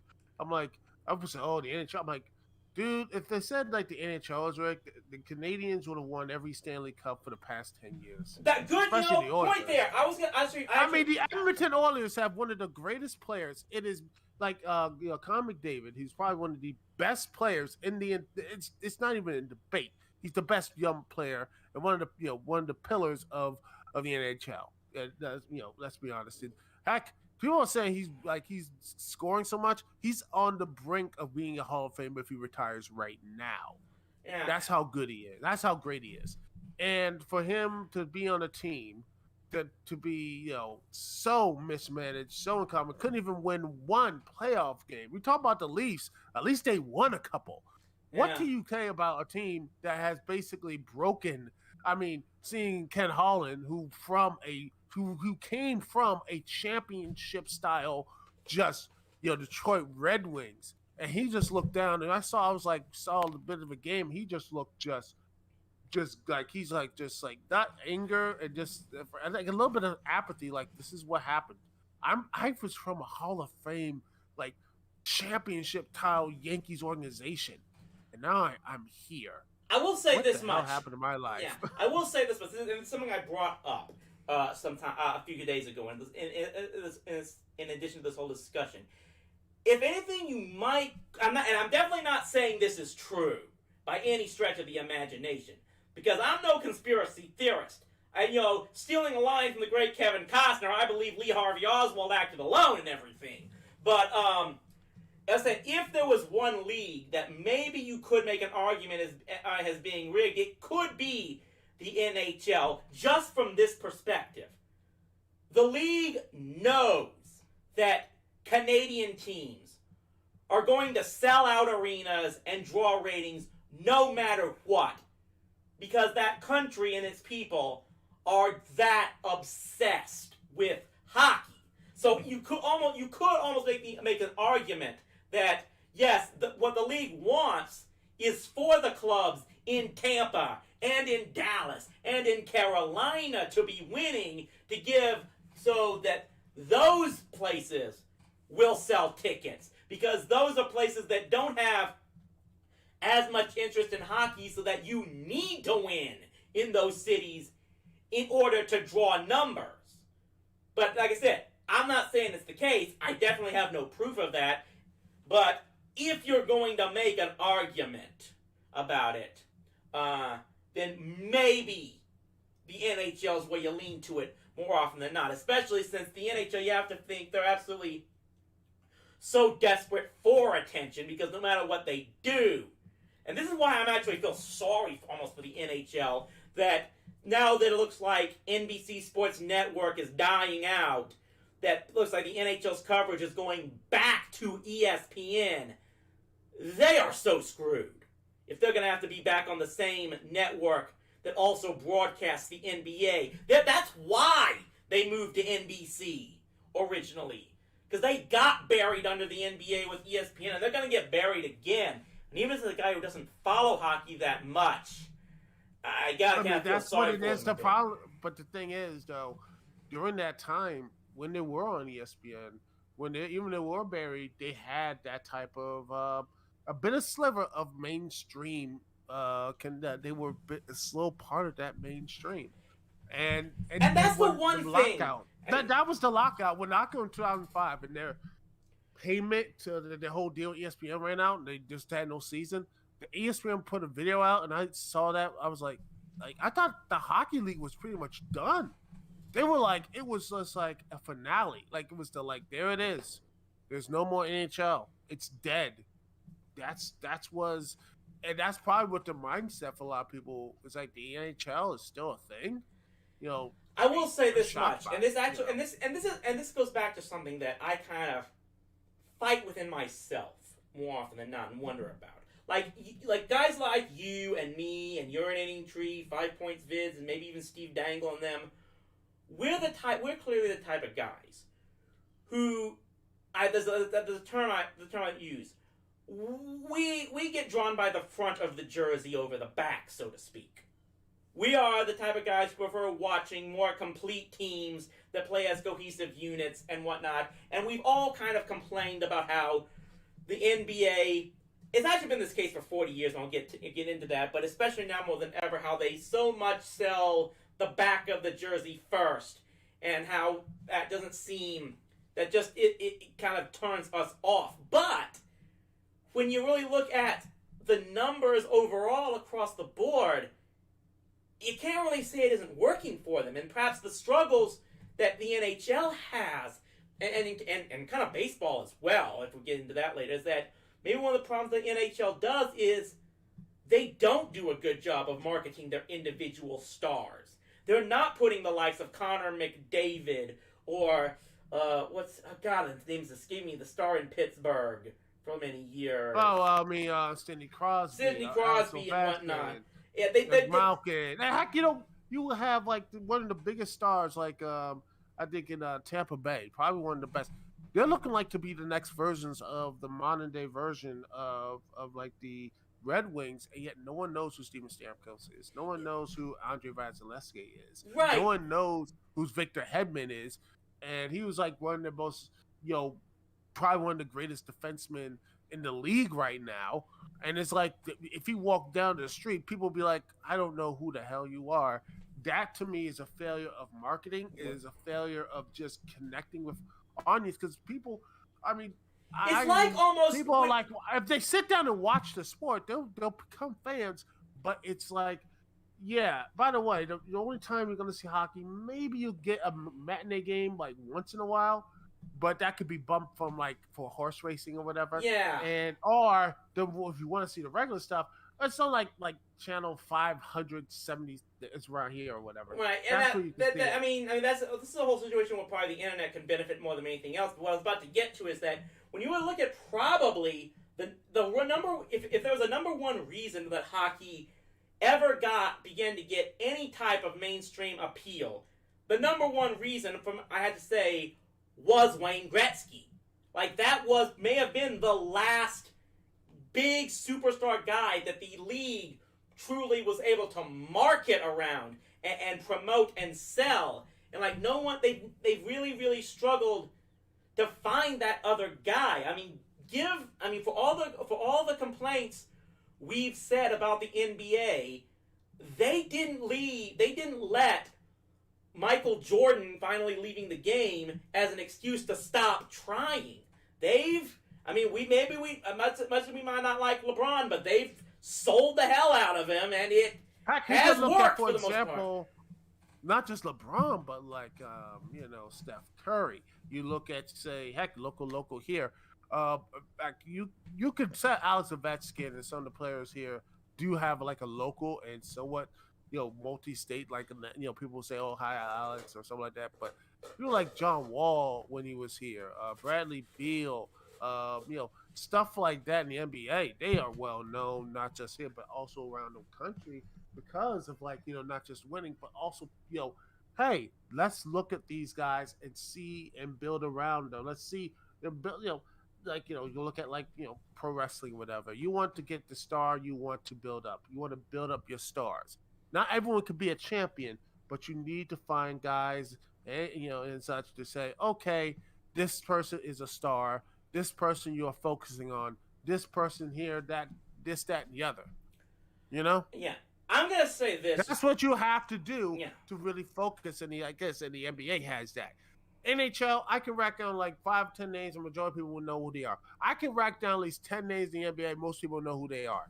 Exactly. In NFL, forget about it. I can name at least like I can name a nose tackle. They would know who they are. I want to say get this out of the way right now, Duke. I'm kind of glad that you are right here because if you weren't, I would probably be losing my mind and just ranting and railing off the chart right now because at the moment we are through 3 periods here in Game 7 and it is a 70-62 lead for the Los Angeles Clippers. Oh, it's a half actually. It's the half actually, not third. I think it's second quarter ended. They're already at halftime. They haven't gone to the best of it. Okay, well, either way, I thought it's 8. It's an 8-point deficit. Yeah, so yeah. I didn't know. I didn't know. Okay, well, okay. So I'll give it that much. Okay, so there's still 24 minutes to go rather than 12, which I didn't actually think. But yes, so it's far from over. But yeah, 62-70 because but like I said, I think it's gonna come to the wire. And it if very it does, well like I could. said, if Dallas wins, I'm like, I still, I don't want to make you pissed off, but I don't see them winning the whole thing because I think looking them down, you never know because of the postseason. You never know. Yeah, because the fact look at it's a dice roll, especially you look at the. I will give you this. It's they've shown enough flaws here that maybe they might not be able to survive 4 best-of-7 rounds this year. But I think as someone else pointed, I think it was someone who wrote for the Star Telegram or anything. At the very least, I think we'd want this to advance here to give an indication that this team is learning and developing something moving forward. They like the Wizards. Same thing. Yeah, I didn't say they're going to win the championship. But I'm like, you know what? They have the capability to win. It comes back to this, like not just the Wiz stuff. I always think back to that 2001 Mavericks team. The fact that they came back playing in their first postseason in 11 years. They lost the first 2 games of that opening round series to Utah, came back to force a Game 5, trailed that Game 5 by 17 points in the third quarter, came back and won that game. The fact that they at least won that first playoff series. The fact that they got beaten in 5 games in best-of-7 to the Spurs in the semifinals, that really didn't bother that much. Just the fact that they proved themselves that they weren't scared of playing in the postseason and that they could win in the postseason, even though almost nobody on that team as of that moment had much postseason experience. It gave you a sense that this team was capable of moving forward, and the fact that they did keep getting into the postseason. They made the conference finals in 2003, I believe it was. Eventually got to the NBA finals in 2006. Then came 2007, and that gut-wrenching thing that proved more than anything else that the NBA regular season is absolutely worthless. But they still had to make adjustments throughout the entire team. Steve Nash left as a free agent. They eventually had to part ways with Michael Finley. So they ended up bringing in Devin Harris and Jason Terry. Eventually they traded Devin Harris to bring back an aging Jason Kidd. But the only guy that pretty much stayed there for that entire time period was Dirk. But they still kept finding a way to stay in the hunt and kept fighting, and it all came together in 2011 finally. Oh yeah, and by the way, speaking of things coming down, the Cardinals and the Major League, they're playing the Reds. The Reds are up with 7-0, and then in the one inning they came back, and now it's tied 7-7. So it's not impossible to have a comeback. In fact, if you want to go, crazier, well, looking, the local DC, and it was the Washington Nationals versus the Mets. They were down 6 runs in the bottom of the ninth, and they rattled off 7 runs, ending up with Kurt Suzuki hitting the bomb to basically end the game right there, which was amazing. Just ripped out watching 5-point Vince Hart, as I remember that live stream that was going on. But yeah, and I've always actually said, I've almost said that was the game when the Nationals won the World Series. I think they pretty much. I think that was the moment that everybody on that squad believed more than anything else they were capable of winning the World Series, and it pretty much was a snowball's effect from there that season. That was, and you know what, the jerseys they wore the same navy blue jerseys that they won the World Series with. That was the first time. I think it was one of they won that, and they kept wearing them. And then even though they lost a couple of games with them, they did win the World Series. It goes back. It goes back to when you remember when the Mavericks faced the Lakers in the semifinals of 2011. They were down like 14 points in the second half. Came back and won that game 1 on the road in Los Angeles. What happened as a result? They ended up winning game 2 in Los Angeles. Then they came back to Dallas and won game 3. And the series was already over there. Game 4 was just utter humiliation by the Lakers. They won. The Mavericks won by 30. Both Lamar Odom and Andrew Bynum get tossed because they just lost their tempers and everything and started trying to go smack down on the Mavericks and everything. But main thing is that the Mavericks players will tell you when they beat the Lakers, who were the defending champions going into that season, and the way they beat them, that was the moment they believed they could win the championship. Because for all the talent and superstar power that Miami team had, they still hadn't won anything. They didn't have, almost none of them had any type of championship winning experience, so it was just so in that case it was almost completely even by the Mavericks. And they just have to give them so much credit that they lost game 1 of that NBA Finals, and then they trailed 15 points with just a little over 7 minutes to go in game 2. And that was the whole thing. Like, I try to remember who it was.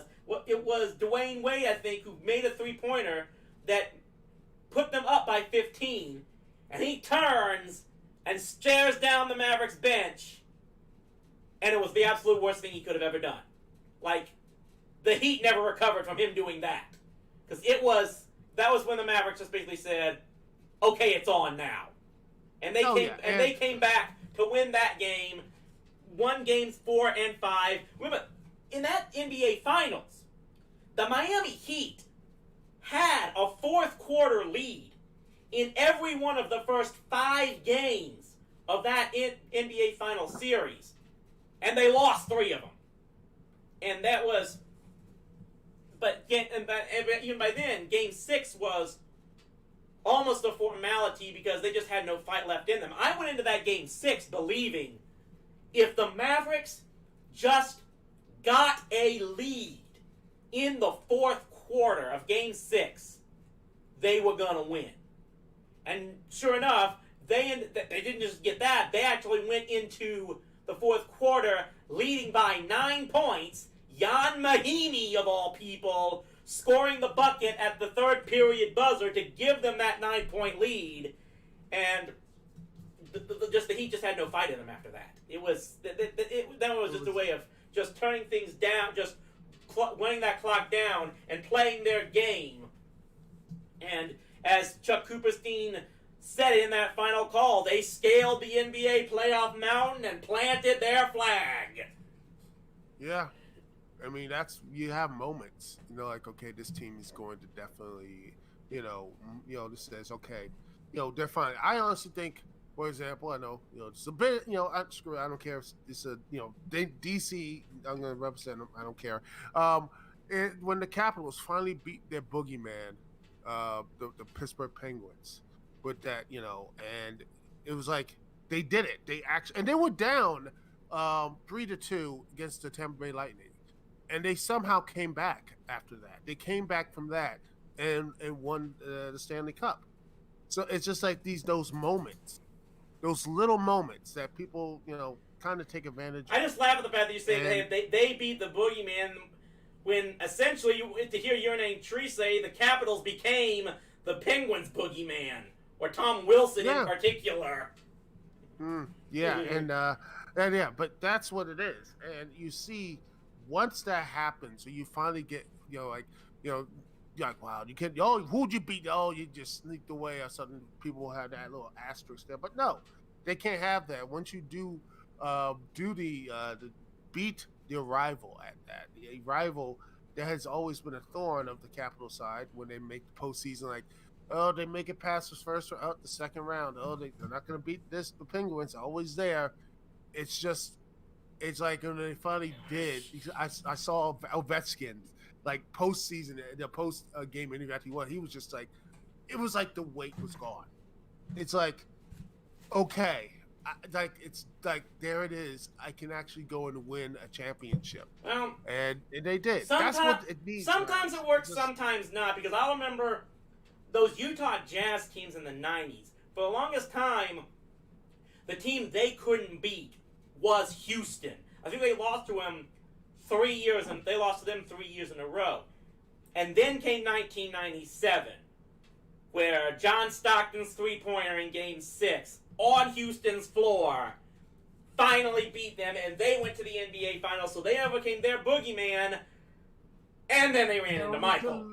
Unfortunately. So it doesn't always work. Or like I said, even though, I don't know how much this applies because these games were like more than a decade apart and stuff.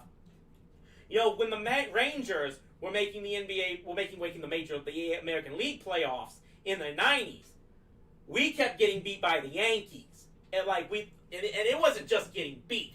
We played them 3 times in 4 years, won 1 game in 3 trips to the NBA. Why do I keep saying NBA player? I've watched this too much. In 3 straight trips to the playoffs in Major League Baseball, they won 1 playoff game total.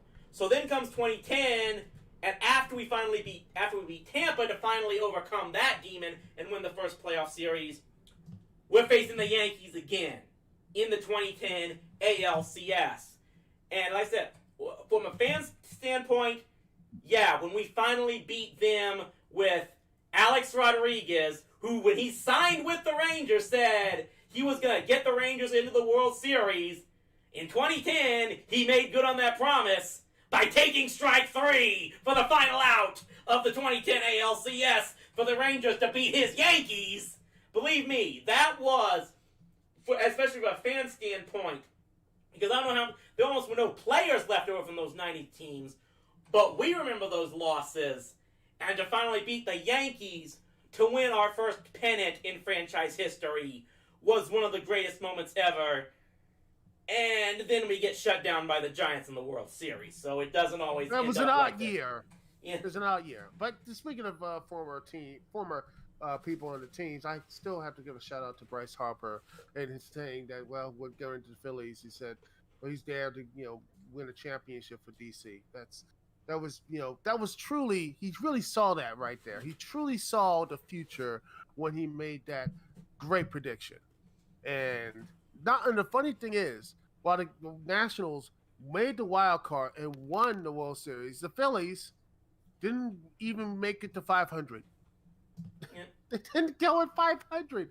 And I'm like, they're looking okay now, but I'm like, they signed all that. Try to bring up the MLB standings here as we going on here. They're not looking good. The Nats are not looking good, but I'm like, hey, when they went I'm betting the Nationals looking better than the Rangers right now. I'm going to tell you that much. Hey, well, they look better, and the Rangers will look better than the Pirates since that Sands play, which I still can't believe that happened.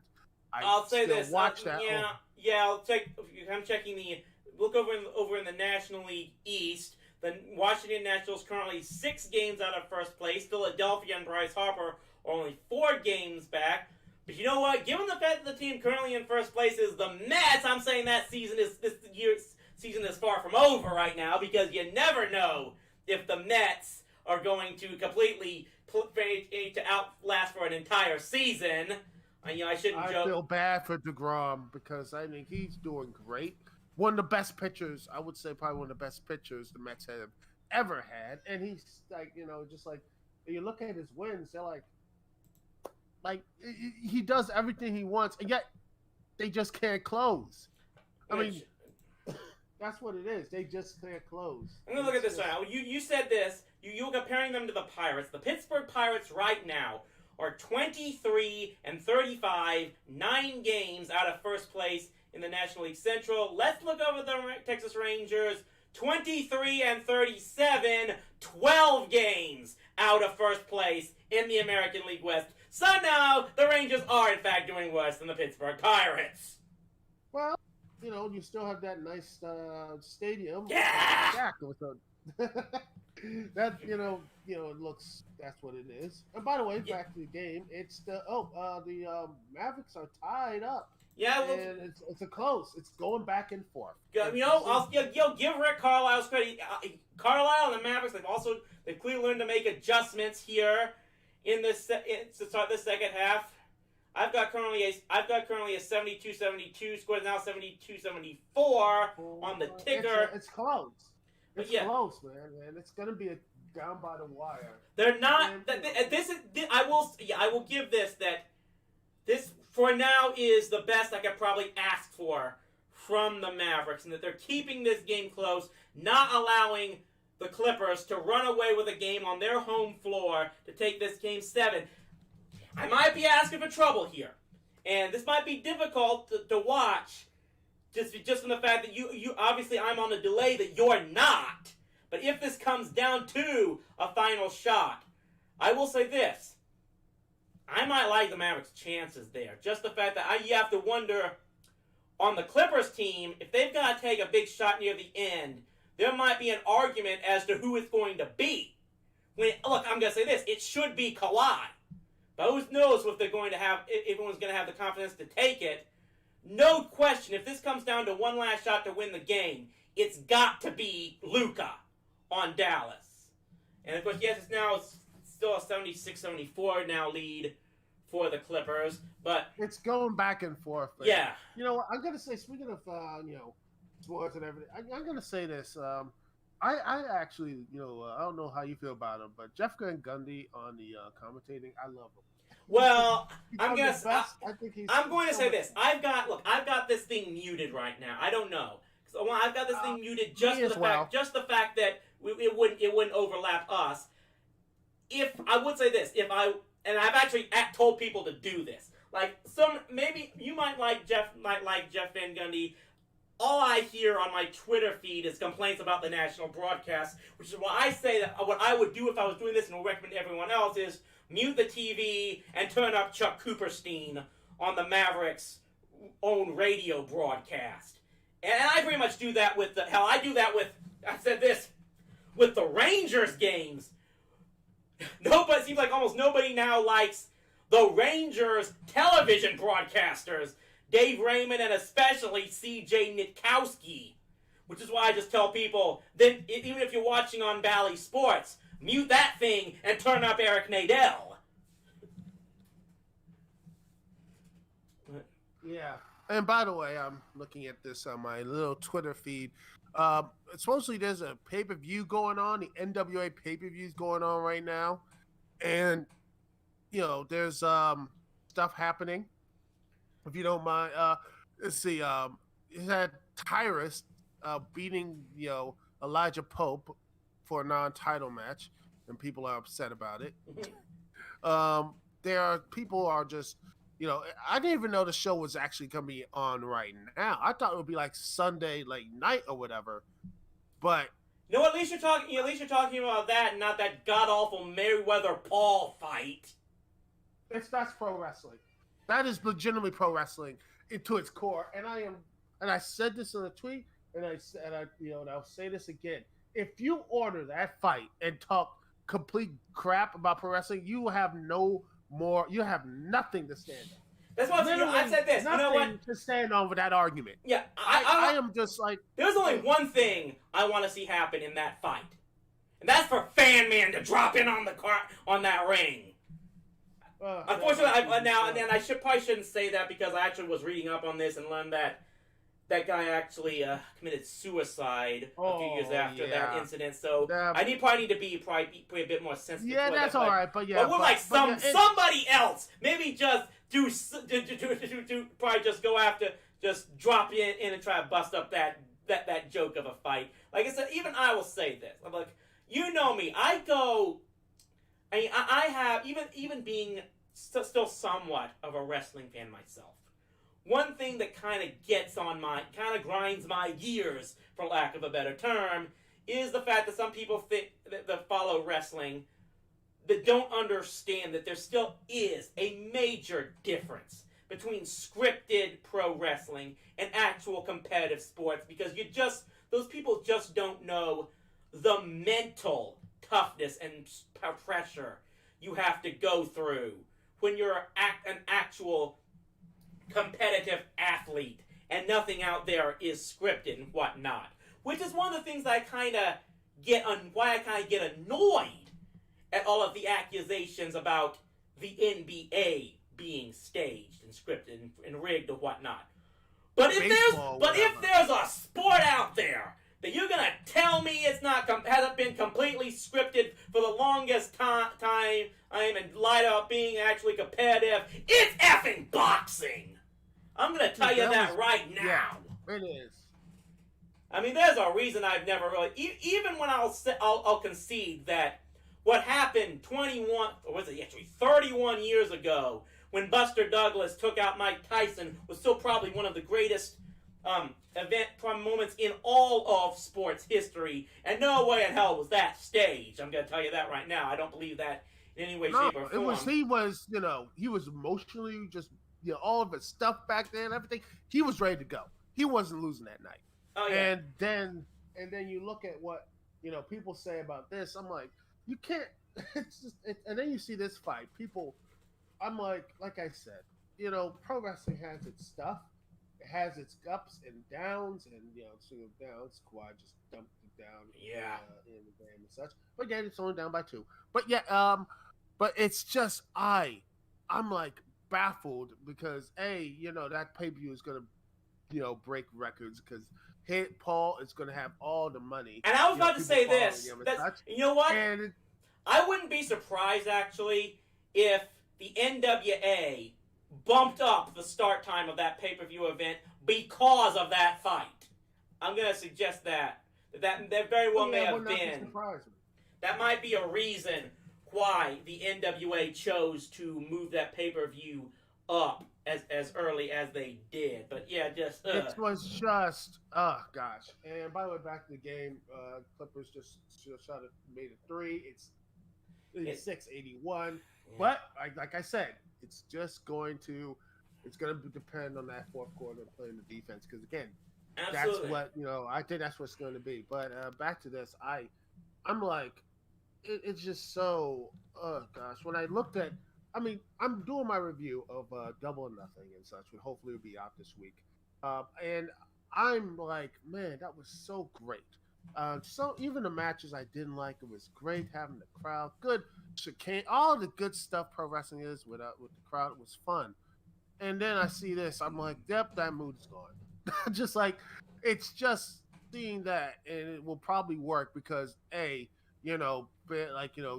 I said, the Paul, Logan Paul, Jake Paul, those they are brand influencers. And they just want to do UFC and MMA so they can make their billions of dollars or whatever. And that's something else. You know what? I'm going to say this much. I said this actually goes back to what we were talking about earlier with sports like the NHL and their inability to sell stars and everything. That just shows you just how bad of a situation the game of boxing is, because they wouldn't be doing... Well, first off, let's make this clear. One of the biggest problems is that there is really no real full governing body that has full control over the sport of boxing, like you have with the National Basketball Association or Major League Baseball or the National Hockey League and whatnot. The game of boxing has always been controlled by this huge conglomerate of promoters who would rip each other's throats out in a heartbeat if someone paid them enough to do it. And that's among the biggest things why, for decades, maybe a century, boxing has always had so much chicanery behind it. But mainly what I'm about to say is that you look at obviously the reason that they're going with a fight like this, some YouTuber against a guy who had supposedly retired years ago, that just tells you they can't sell anything else. Wait, does anybody even know who the world heavyweight champion in boxing is right now? That was supposedly... was the Klitschko brothers. That's what I love. Yeah, for years, that belt was always said to be the greatest prize in all of sports. To be boxing's world heavyweight champion. What used to be held by guys like Muhammad Ali and Joe Louis and oh god, the guy, I can't believe some of these names are forgetting me. Of course, because I'm not a boxing fan. But Rocky Marciano, Marco Marciano, that's the name I was thinking of. Just the fact that there is obviously such a major problem with boxing right now, and the fact that they don't know how to for a sport that's supposedly run by promoters, they don't know how to promote it. They think nobody knows the biggest stars in all boxing. Mayweather probably was the biggest, and he wasn't even a heavyweight. Like the heavyweight division has just been non-existent. Here's the crazy thing: Mayweather was actually in a wrestling. He fought the Big Show in one of the WrestleManias a couple years ago, and that had more. And I can't believe I'm going to say this. That had more legitimacy than this fight. Oh yeah, absolutely. I mean, and of course, there's been some. In fact, I'll say this: pro wrestling has already. I'm going to say this: people who know who, I guarantee you, if I ask people on the street who casually they would know who the WWE champion is before they know who the boxing heavyweight champion is. They would know who the AEW champion is before they know. They probably know the wrestling champion before the boxing. That is how pathetic they are in promotion. And it wasn't just then. I mean, I absolutely guarantee you, even though he's not an active wrestler anymore, people are gonna damn sure know who John Cena is before they'll probably can know anybody who's among supposedly the top-rated boxers in the world today. They know Jinder Mahal before any of the top 10 boxers. Yeah, Jinder Mahal, yeah, absolutely, yeah. Bro, I'm not arguing with you there for sure.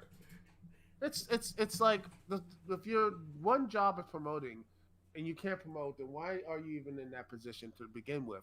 I mean, it's just the way professional boxing is structured. I'm gonna say this: it's the one reason I sadly still can't say that college football is the worst organization out there as far as structuring, especially for the championship. And trust me, that's really saying something. And all the stuff, the NCAA and everything. And such, but it's just like I'm looking at I'm going to Google the whole thing, top 10 boxers right now. The rating right now for the top 10 heavyweight boxers. I'm going to see if everything else load this up, and it's sad, and I just don't think we're looking at a game here in the game, and I guarantee you, even people who don't know they probably know who Tyson Man is before they look at the. Let me look at the boxes right now. They probably know. Let's see, Porzingis. You know who Porzingis is? Well, they know him before Joe Joyce. That's like the top 7 boxer right now in fan rankings. Oh, Joe Joyce. You know who he is? No, yeah. No one knows. Well. And then Actually, you know what? I'm not gonna say that because you know what? Like I said, I could give you the excuse that I'm not a huge boxing fan, so I wouldn't know. But guess what? I'm not a huge American football fan, and I knew who the hell Pat Mahomes is. I know who the hell Tom Brady is. I mean, yeah. So that's yeah. I mean, just exactly. And by the way, the number 1 is Tyson Fury. that's the guy who is. And I mean, think I've his heard that most name main stuff somewhere, but is, yeah. he is But the let me see this. undisputed heavyweight champion and such. I think he lost a fight and he beating he's had to face Anthony Joshua, I believe. I don't know who this guy is. I know Tyson Fury from his WE stints. I wouldn't be sorry if he's going to pivot there. And Joshua and such. He is I think he is a two-time unified heavyweight champion. He has a total of 25 fights, 24 wins, 21 wins by knockouts, and 1 loss. He is representing Great Britain, of course. Oh yes, he won the gold medal of super heavyweight in the Olympic Games back in 2012, and he has been. Funny enough, that sort of thing. He's one of the biggest champions. Such he is the unified champion, and I barely know who this guy is, and I hate that because he seems like And that's I'm trying to think of other things. Other people as we got another 3-pointer. There is now 91-83. Clippers over Los Angeles. Clippers over the Mavericks. I was also going to say maybe one reason it's difficult to get people into boxing is because all the big prize fights are on pay-per-view, which is even more of a struggle of even more difficult of needing cable to watch NBA and stuff. But even years ago, you had to deal with that. In the days before pay-per-view, fights like that were on what was known as closed circuit TV, where you actually had to go out to a movie theater and watch it on the movie screen. That's how people watch. That was how people saw Cassius Clay, as he was known back then, defeat Sonny Liston to become the world champion. Everyone who wasn't at the fight, they had to pay for a ticket at a movie theater to watch it on there. Before the concept of pay-per-view came a lot. So even back then, people couldn't just watch prize fights on basic television. They still had to find other ways to actually watch the fights. But they still knew who the fighters were, and that actually gave them a reason to actually go out and buy those closed-circuit tickets. And I'm like, I can't buy the pay-per-view excuse. Like, we go back to pro wrestling. They did that as well. All the big fights, all the big stuff, they got shell out the cash, go to other places, and they did, and people did, and people still do that. In fact, in fact, you can do. You can go on Fight TV, there's other places you can do so to get these fights. Right. Nowadays, with the internet and everything, the outlets are so much more versatile. Yeah, but again, I blame this on the promotion. Oh, yeah, absolutely. Look, this is what I'm saying. That more than anything is why you could talk about having, even if you're restricted to just being on the internet, it's still up to you to try and promote as much as possible and try to let people know at least where you're going to be. And if nothing else, the internet is a great place to try and get that type of promotion as much as possible. Because, as we're looking here, it's now a 94-80. I gotta make that shot, guys. It's 94-83 now, Clippers. Oh, passed up on that 3-pointer at least. So as now I'm getting much more into this game, but as again, we're hoping that right now the Clippers are looking like they just might well be the first home team to win this series. And like I said, it's still time. Third quarter. There is that. Yeah. Remember the last game. People said, "Oh, it's over."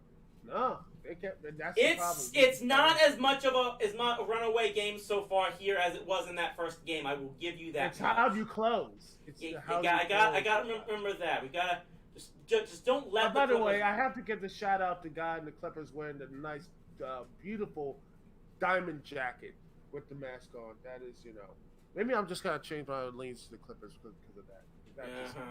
That is beautiful stuff. But anyway, it's just still third quarter. Don't worry. It's 97-83 now, so I'm going to have to keep telling myself that as they call it timeout. Just, you mean, at the very least, you hope for a best-case scenario that Utah could stomp the floor with them and they can keep that streak out of still never making it past the second round. The only thing the only thing that would get me, and again, I'm still hoping against hope that the Mavericks can find a way to come back to this. The only thing I'm not looking forward to, if they end up not winning this series, is again, my social media feeds as far as the Dallas sports fans go, especially at least for the next couple of weeks, is going to be nothing but constantly harping on Mark Cuban and Donnie Nelson. They have to go, and I hate this term now more than anything. This term of they have to go out and land the big fish in free agency. But then again, there's going to be a lot of big fishes out there. So. And just they've never learned from everything they went through in the past 10 years after this. Like, forget. It's just again, we've it's always the family action. Yeah, we've always like, talked about. We already talked about the issues they had with Rajon Rondo and Lamar Odom, who the Mavericks traded for anything. But then they get back that they struck out trying to get some big free agent almost every single time. There was a time they tried to get was it Devin Harris? I think it was. No, it wasn't him. It was the guy in Utah. I forget him. I keep forgetting that name, but he was a Dallas local player. It was that one year in which the main thing was everyone got on Mark Cuban's case because while the whole NBA free agency recruiting period was going on, Cuban was busy filming Shark Tank, his TV show. And people were always getting on his case, even though, spoiler alert, Shark Tank's the only, in his TV shows like that, they're the only way Mark Cuban's actually making any money right now. Because he's actually been losing with the Clippers, with the Mavericks, who now trail by 15 as the third quarter is coming to an end. The Clippers have 100 points already. But, main thing was, so they got people, he has to be here 24/7. Like, no, he has people. You do not want an owner who does that. Speaking from experience, old Dan Snyder of the Washington football team, he has his stuff. But more than that, it goes back to. Then you look at what they did, but then you go look at what they did when they were pursuing DeAndre Jordan. That time, Mark Cuban was hands-on involved, and that was a complete debacle as to what was going on there. If you don't remember what happened, supposedly Jordan, who had been with the Clippers at that point, more talk about Mavericks versus Clippers here, but he had supposedly agreed verbally to sign with the Mavericks, could not sign until July 1st or whatnot, and then what happened was, that very night before, he locked himself up in his house in Houston with Doc Rivers and the Clippers general manager and would not answer any phone calls. And basically he changed his mind and refused to talk to anyone until the stroke of midnight, July 1st, and then he could officially re-sign a new contract with the Clippers. There's actually, the legend is, I don't think we've ever proved this, and it probably might not have actually been true, that night, Cuban was actually driving around the streets of Houston that whole night, constantly trying to get DeAndre on the phone, with DeAndre just flat out refusing to answer. His coach and GM telling him just don't talk to him. Just for that to happen, one, that should probably tell people that don't need to rely, you shouldn't be trying to solely relying on signing some one big name free agent to try and build your whole team around.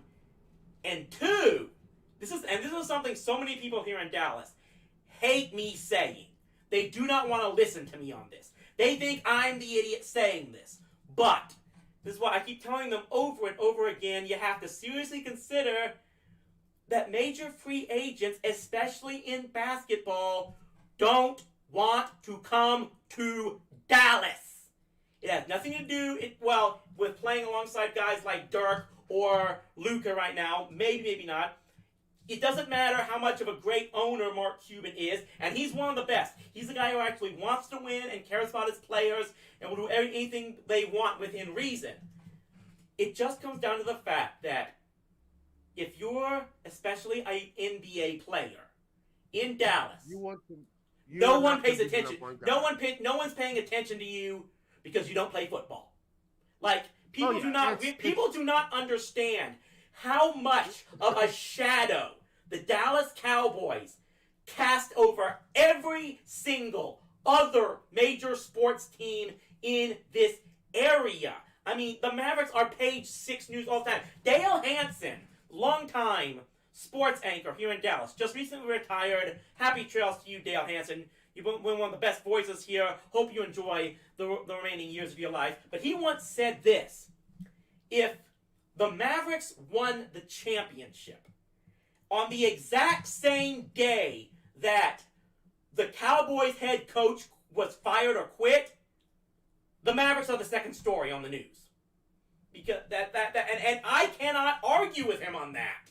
That is how bad every other team, not just the Mavericks, but the Rangers and the Stars, definitely FC Dallas, how much all of them just have to take a permanent back seat to the Cowboys.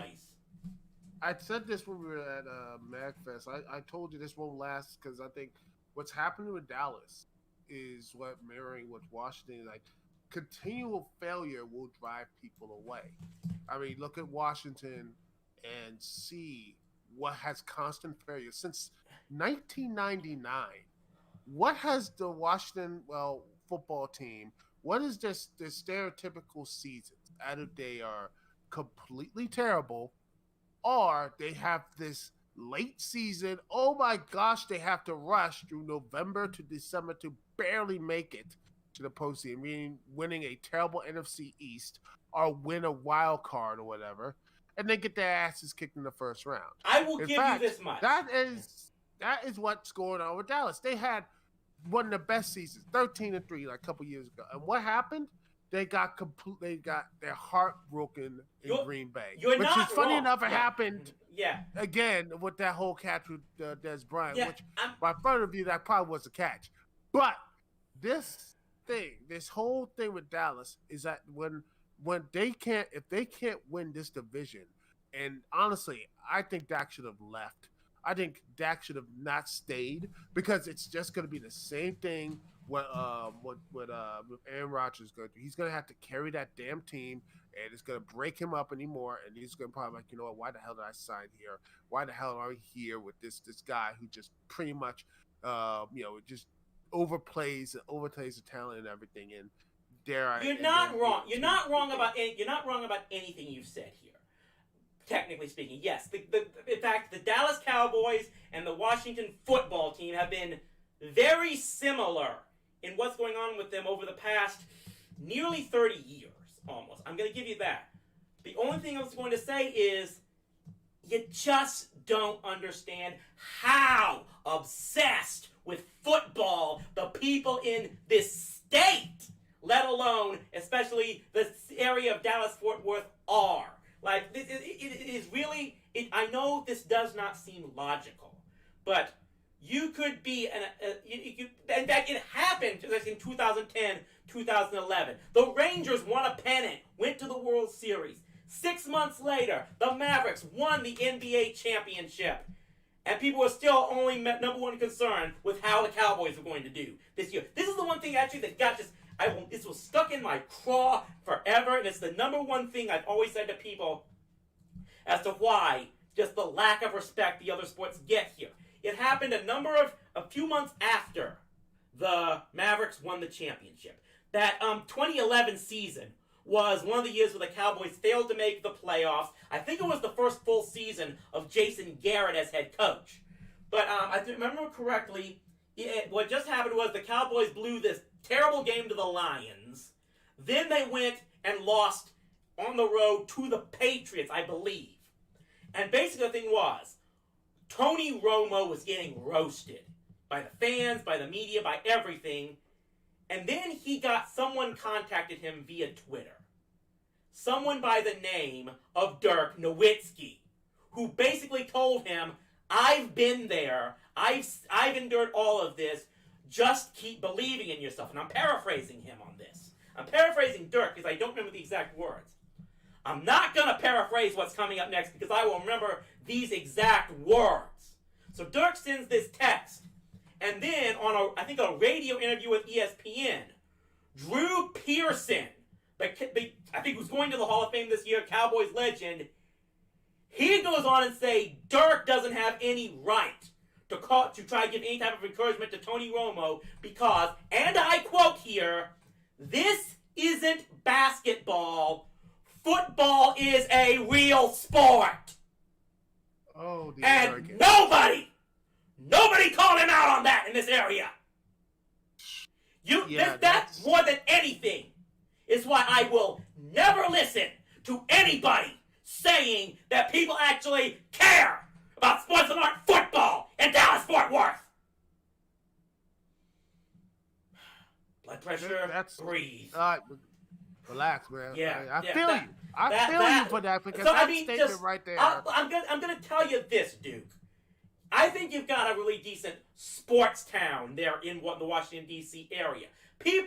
I think that you have people who actually like the Washington Nationals. They'll get behind the Capitals, even and especially now that they've saw them lift that Stanley Cup. You've got basketball fans there who are just hoping that the Wizards can finally win that NBA championship. By the way, I actually dialed this up. You know the date, the date that the Washington then Bullets clinched that one NBA championship they had? June 19th, 1978. You know what also happened on June 19th, 1978? Two things came into being. One was the birth of a guy by the name of Dirk Nowitzki. But also came the creation of a certain comic strip cartoon character named Garfield. Wow. Yeah, Scar. So basically, so Garfield is the key to the Wizards winning. Right, so Garfield, ladies and gentlemen, you need to get John Arbuckle as the coach then. No way, he's busy coaching the Lightning or whatever. Seriously. Unfortunately, meanwhile, this might be all we would talk about because it's about 8.5 minutes to go, and the Lakers have indeed run away. We'll see run away with this 106 to 87, 89 now. I think that people will give this season a runoff because one wasn't a full NBA season. It was just mild with the COVID stoppage, everything else. So I would believe they'll probably give your coach another chance. I think no one's going to really do anything. I think the real major changes will be if things do go up and if the Clippers can't make it past the second round, there will be changes there. And I talked to my brother. He's like, he doesn't know if they don't make it past the second round this time. He doesn't know where Kawhi might leave because he would leave. They don't know because remember when this whole stuff going to Clippers and everything else, Clippers was not really the main thing. It wasn't a real oh my gosh, they didn't know until the week of or whatever. So this could be if he does opt out and if they do. That's gonna be a major change. And if the Clippers don't win it this year, they're in the best position too. They're in the 4th seed. They have no excuse now. The Lakers are gone.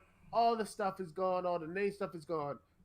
They have to win the championship here. If they don't, I'm gonna see this. Like I said, if the Clipper, with everything they've spent, and especially the fact that they don't have a first-round draft pick until 2027, thanks to everything they gave up to get the pieces they have. You're absolutely right. If they don't win it all this year, this might be, it may be time to have to press a panic button. Unfortunately, I think there's going to be a lot of people, at least as far as fans and maybe some media members here in Dallas, who may end up pressing a panic button if the Mavericks don't win this thing, despite the fact that, again, as I've said, their star player is still only 22 years old. Yeah, that's what people are. They're hyper. They're like, oh, we need to do this, that. They calm down. I need to double check something here. I need to actually double check something here. Dirk, I can calculate this out. Because I just said it.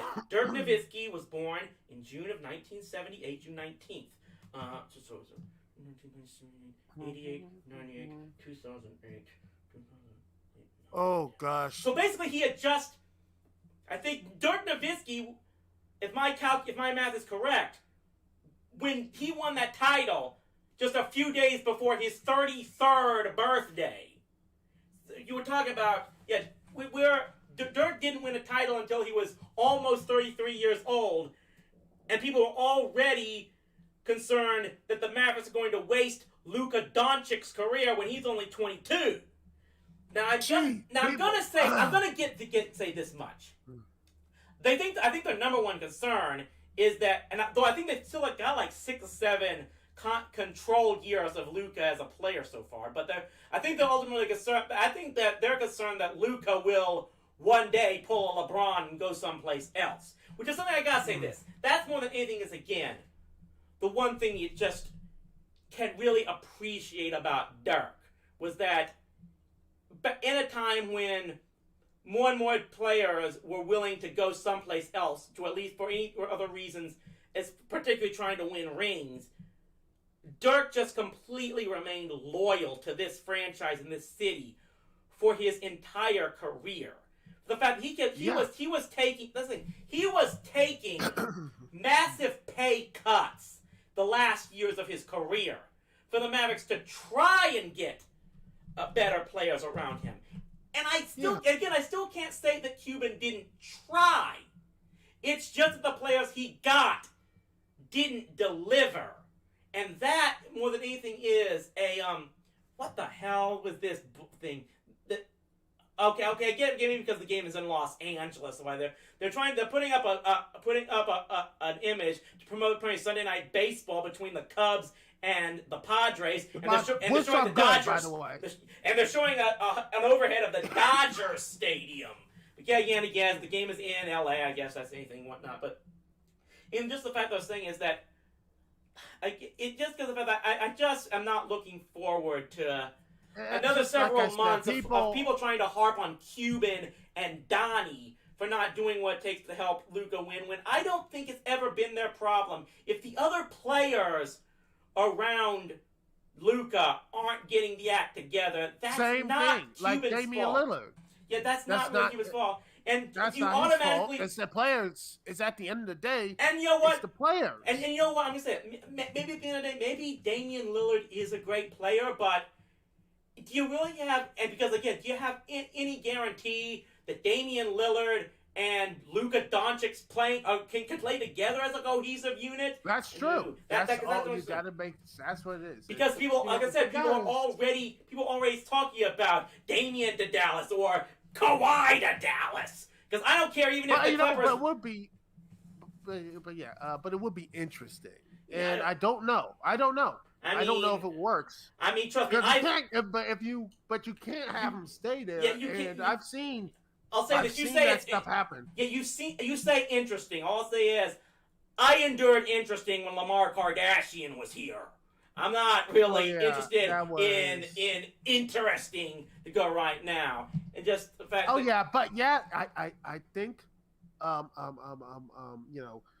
Damian Lillard doesn't have that type of drama in his life though. He just goes, does his thing, and that's it. Well, I'll talk about. I will say this. Damian Lillard has basically said he's still going to hold off on what his future is until probably the Blazers get their coaching situation resolved. I heard reports that apparently Jason Kidd has turned down the offer to go to Portland and coach for them. I think there's another. Of course, that means just.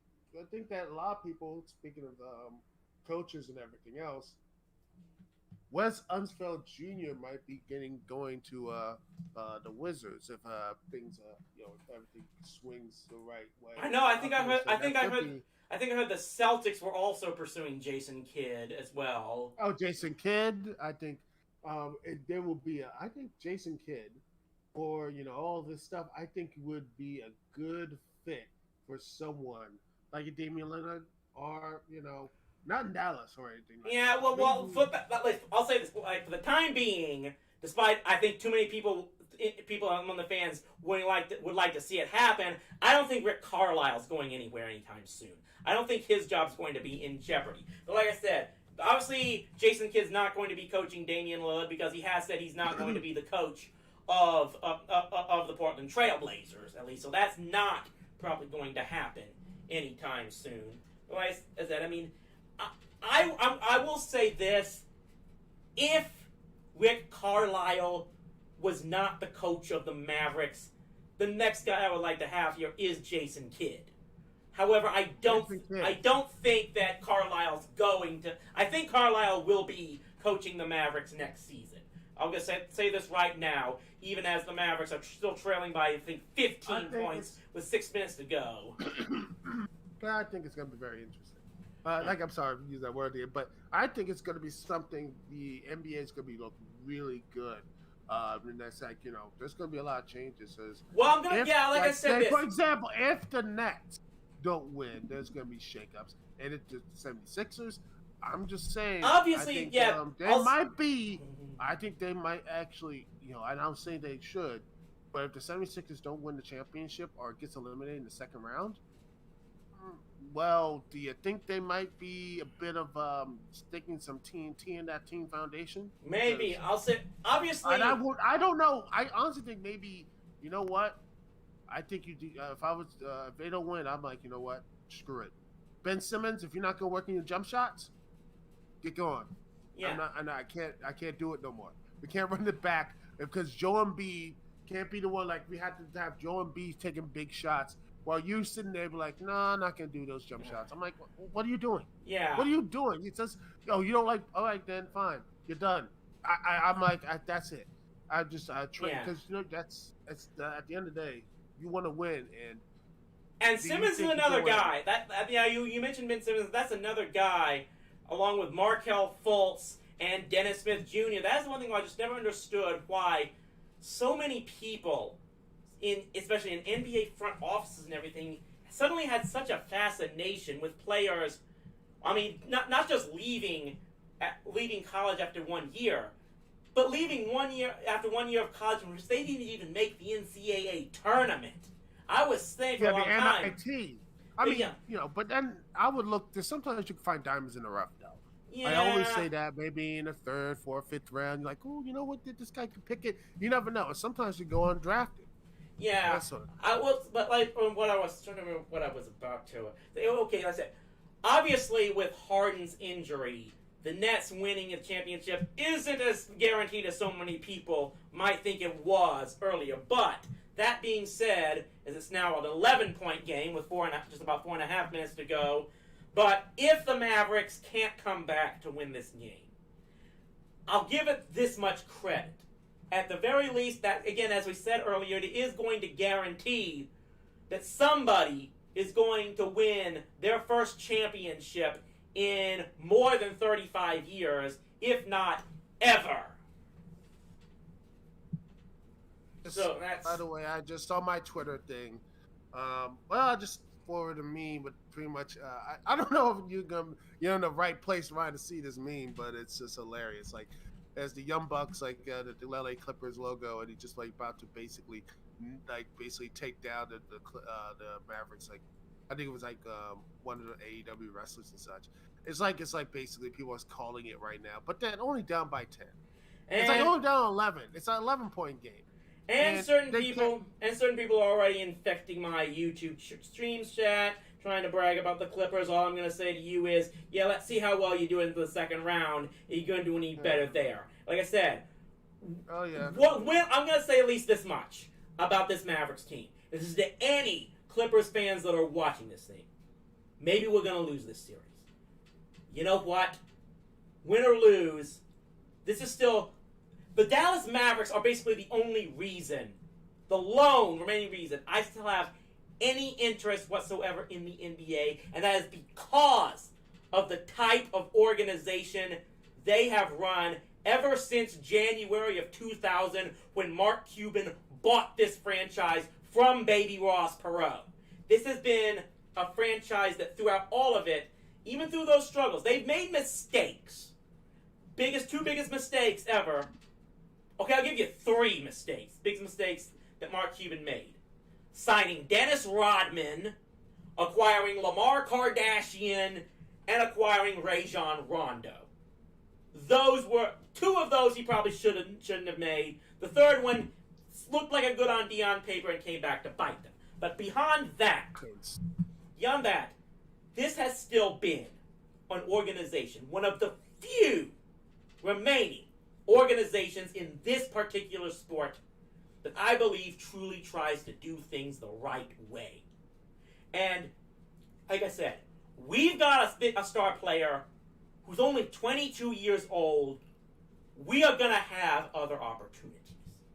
There's still going to be many more chances for Luka Doncic and this Mavericks team to have a shot to win in the playoffs.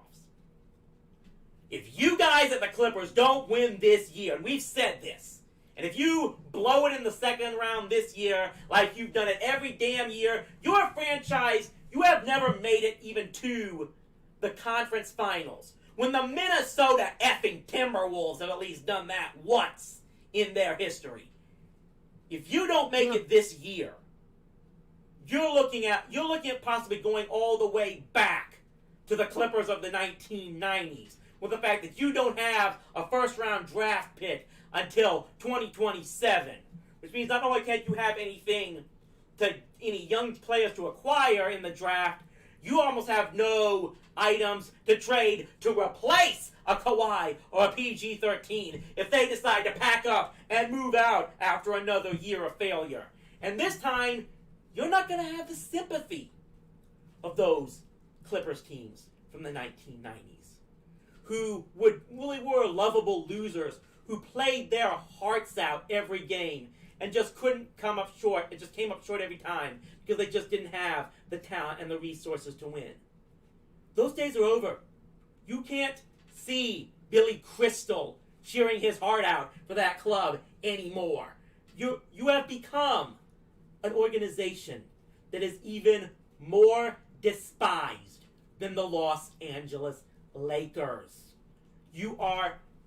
People around maybe not enough people in Dallas are going to support this club, and they're going to whine and cry about firing Rick Carlisle or signing Kawhi Leonard when they should have no damn plans to do that. But I'm going to tell you this.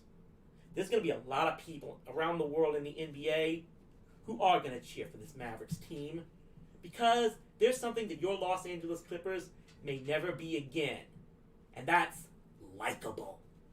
And that's one of the things that too few teams in the NBA is likable.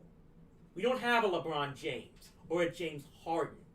We try to do things with players that we can have some respect for and admiration for. And it's not just a sense of, well, we cheer for them because they wear this jersey and they help put us enough points in order to win the game. So yeah, you know what? Go ahead and brag if you end up winning this series. If you don't win the next series, doesn't matter any less.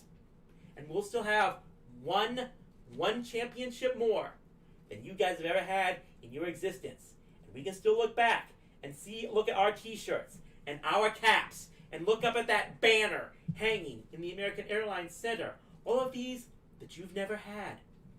Maybe you'll win it, but I'm saying most likely chance that you won't. And you know what? We're going to have the ability to laugh at you just then. So you know what? Maybe Triple H wasn't a great inspiration for the Philadelphia 76ers at the start of this game, but I'm going to steal a line from him and tell him if you want to laugh at the Dallas Mavericks just because our likable guys couldn't get it this far yet, you can suck it. That was great. That was a great rant, man. Bravo. Sometimes I can cut a promo. But you know what? That's what it is likability, and I just like, it's the same thing. It's like you talked earlier. Ooh, look at 3. The game's getting closer. But yeah, it's like the Maple Leafs, and if they don't win here, and I think, who knows, man? It's 2 minutes left. If they can't win it here, it's going to get like you think it's going to be like that, but worse. It will be the just total meltdown of a fan base that will just be completely broken, and people will be like, well, they just got back to 10, but if they don't win here, they have to. It is. It is their. That's one thing I'm gonna say. I almost would like to respect the Clippers fan base just from the fact that they're kind of similar to the Mavericks in that they have to take second fiddle to another club, and they have to take second fiddle to another club in their own sport. I mean, and it's even worse. They had to be. They have to basically like hide the Lakers like championship banners every time they play. They have to hide their banners and just like... Which probably is a big reason why they're desperately wanting to build their own arena over there in Inglewood, California. Even though they wouldn't even have to build one. They could move into the Forum at any time when the Lakers abandoned it. Oh, yeah, because it's just... Imagine having that looking up there. And it looks like the Clippers are going to probably pulling away. But imagine that does for your morale. You're like, oh, by the way, all those championships and everything else in those banners. No, that's the Lakers. That's the team that people want to see. You're just here because there's no more Lakers tickets left. That's what the Clippers' existence is. Like, oh, there's no more tickets left, so I'm sorry. Sorry, you're the Clippers fan now, and like that. But we're not going to the Lakers game. We got to have the Clippers. But that's what we're gonna get. And that's the thing. It's almost very, it's almost very similar. Just go on to another sports tangent. It's kind of similar to what having been for years. You were a Manchester City fan. For years, you had to live in Manchester United's shadow.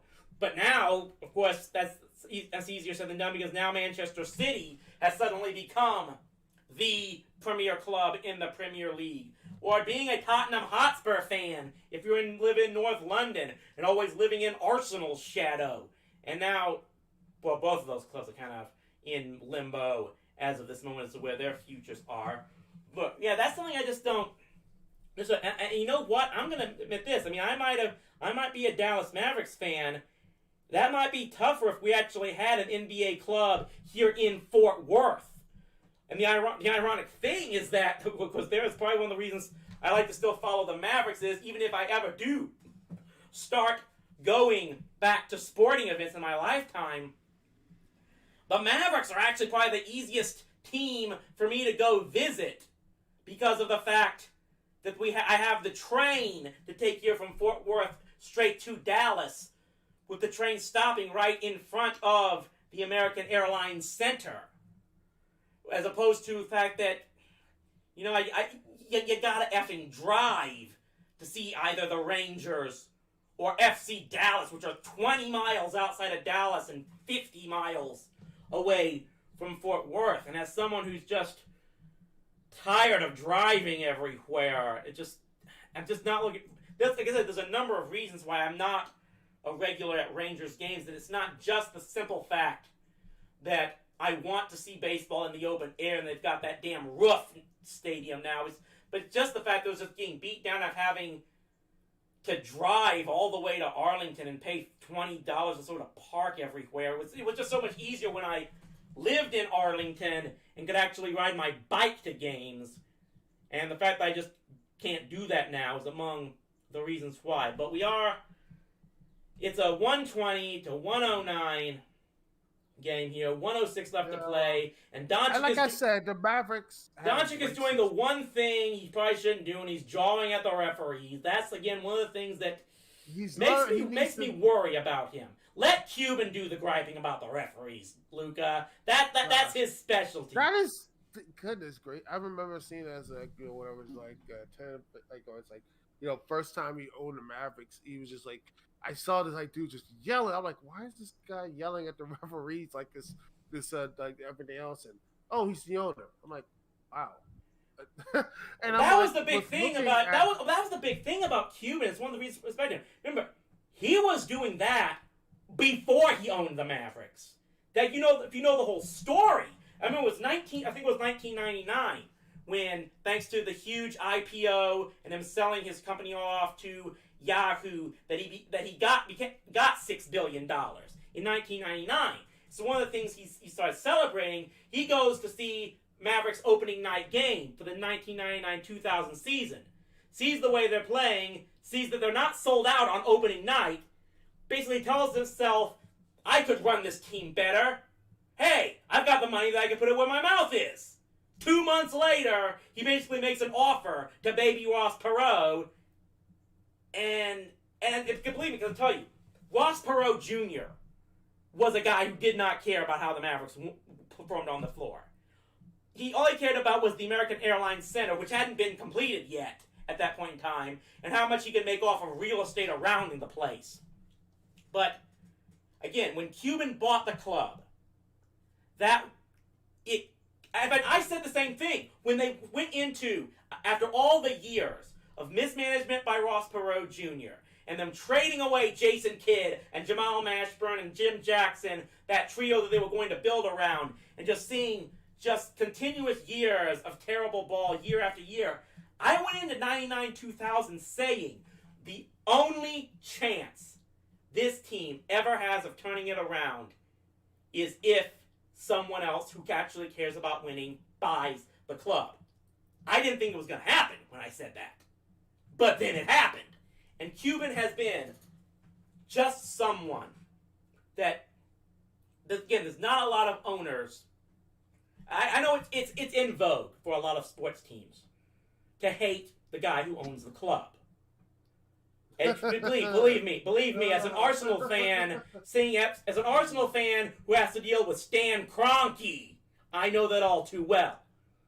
But Mark Cuban has almost his entire time been just he willingly lost $150 million over his first 10 years of owning that team, and said he didn't care about that. The way he wanted to do whatever it took to win. And then they finally won that championship 10 years ago. And then immediately afterwards, the NBA took advantage of a lockout to force feed a labor agreement that tripled the luxury tax and basically handicapped Cuban's ability to play his game. And he had to make some sacrifices. He had to change his game plan to find a way to build a club without losing as much money as he normally was, without going over the cap as much as he was, because of the fact that not even he could afford that anymore. And then, of course, people started accusing him of being a cheapskate when he's never been that. He is the one person who would spend money. He is the anti. You know what? I will say I feel jealous every time I look at Mark Cuban. Like, why couldn't he be the one on the Washington football team? Because that dude, Daniel Snyder, oh gosh. Well, I'll say this: Daniel Snyder spends money. He just spends it terribly. He spends money, but he spends it terribly. He brings in people who like him instead of actually, run the football organization. I mean, I knew he was bad news when he ran Steinheimer out of town. He ran him out of town when he got him to 8-8, and he ran him out of town. And I'm just sitting there, and I'm like, "Yep, that's it. It's He's done. A lot like Jerry Jones. He made the San Diego Chargers relevant before they screwed up. I'm like, and I look every time to see the San Diego Chargers. I'm like, that could have been that could have been. It's like what could have been, and then looking at the absolute worst. I'll give you this much. I'll give you this much. You know what? At least the Cowboys fans have never seen a guy Jerry Jones fired go off and actually do something with another club. At least we've never had to deal with that much. But Jerry Jones, I don't think you'd ever get a Marty Schottenheimer ever again. He brought in Bill Parcells. And anybody who knew anything knew that was never going to work, because Jerry was never going to give Bill Parcells the control that he needed. I mean, like I said, this is the point. Jerry, I just know this even though because I was there. You can't avoid seeing all this if you're a sports guy in Dallas. I mean, he tried to force Drew Henson on Bill Parcells, And then he went and signed Terrell freaking Owens. And I just think I knew that he signed Owens after Parcells made a commitment to coach one more year. But I knew that was not going to work. Yeah, I knew. No one knew that was going to work. I'm saying when that happened, Parcells said, "Look, I'm a man of my word. I told him I was going to coach another year. I'm going to do it, but it's over after that." I think Parcells, when Jerry brought in Terrell Owens, Parcells knew he wasn't going to come back after that next season. And he didn't. And by the way, breaking news, ladies and gentlemen, on the pro wrestling front. It looks like there was a screwy finish with the NWA title, and he is still your NWA champion, Nick Aldis, who's been the champion will be over 1,000 days. Because honestly, that's what the NWA is going to be, just the Nick Aldis show, which no one's even watching or caring at this point. That's what I'm saying. Did even John Cena hold the title for 1,000 days? No. It's so. I'm trying to remember that huge long run CM Punk had. Did he even hold it that long? No, it was only like maybe 300 or 400, but it's just. Well, I'm gonna just say that. Well, here it is. Nick Aldis attacked the referee to get the disqualification to retain the championship, and the show ends like that. People, good night. Yeah, they got your money. Which if I would have watched that show instead of thank goodness I watched this. Sure, it wasn't the ending that we didn't get, but I was entertained. It was nice seeing a good basketball game. It was nice and fun, and I was like talking to you, Chris, as always. And but I'm like, I would have been pissed. You think earlier when you were going ranting about that thing with that stuff with Dirk Nowitzki and all this stuff with Tony Romo, I would have probably been that. I would have been like, very angry ordering money for this NWA pay-per-view if I did do that. So believe me, I probably made the bad choice watching this and seeing. You know what? I can't help but I can't help but chuckle a little bit. You know why? It is just kind of funny to hear someone ranting about a terrible pay-per-view and a screw job finish in wrestling, and they're not talking about WWE. I guess not. I guess WWE isn't alone in being able to produce a bad product sometimes. Well, but you know what? It does. But that's what it is. Everyone can produce a bad content if you really believe in it. But I'm trying to think that. But yeah, I'll say this. Look, if Nick Aldis has been NWA World Champion for that long, just speaking as an outsider, that's gonna tell me either. Does he? I guess the management really, really likes him, or they know they just don't have anything else. They don't have anything at this point. Oh gosh, now they're comparing to the 2010 TNA, which I'm like, calm down, people, calm down. It is not that bad. I've been there. We're about 10 minutes away from them comparing it to 2000 WCW. Oh gosh, not well. WE is WCW 2000. This, that's like I've already made my peace with that. But at the end of the day, I think people just need to calm down a bit. But anyway, but it's the second round for 14. No, people in the stands are they're just cutouts. And it looks like the Mavericks are going to run this clock out. Your final score in Game 7: Los Angeles Clippers 126, Dallas Mavericks 111. Mavericks still have not advanced to the second round of the playoffs since 2011. I'll guarantee they will next year. Perhaps. It's still alive right now. Well, like I said, I'm gonna say this. Man, it's gonna be looking this whole sports thing's gonna be really odd to look back, and you have these like cardboard cutouts and the videos. I'm like, man, this is gonna be really awkward to look back on. James Faraci in the channel saying, "Look, I'm bracing to raise this up for the meltdown of the Charlie Brown All Stars." I don't think you're gonna get that. Like I said, maybe because again, having Duke on the stream here was able to keep me calm for the most part, but I'm disappointed more than just. And yeah, you're not angry. Maybe it's because this is still a team I got to see one championship from.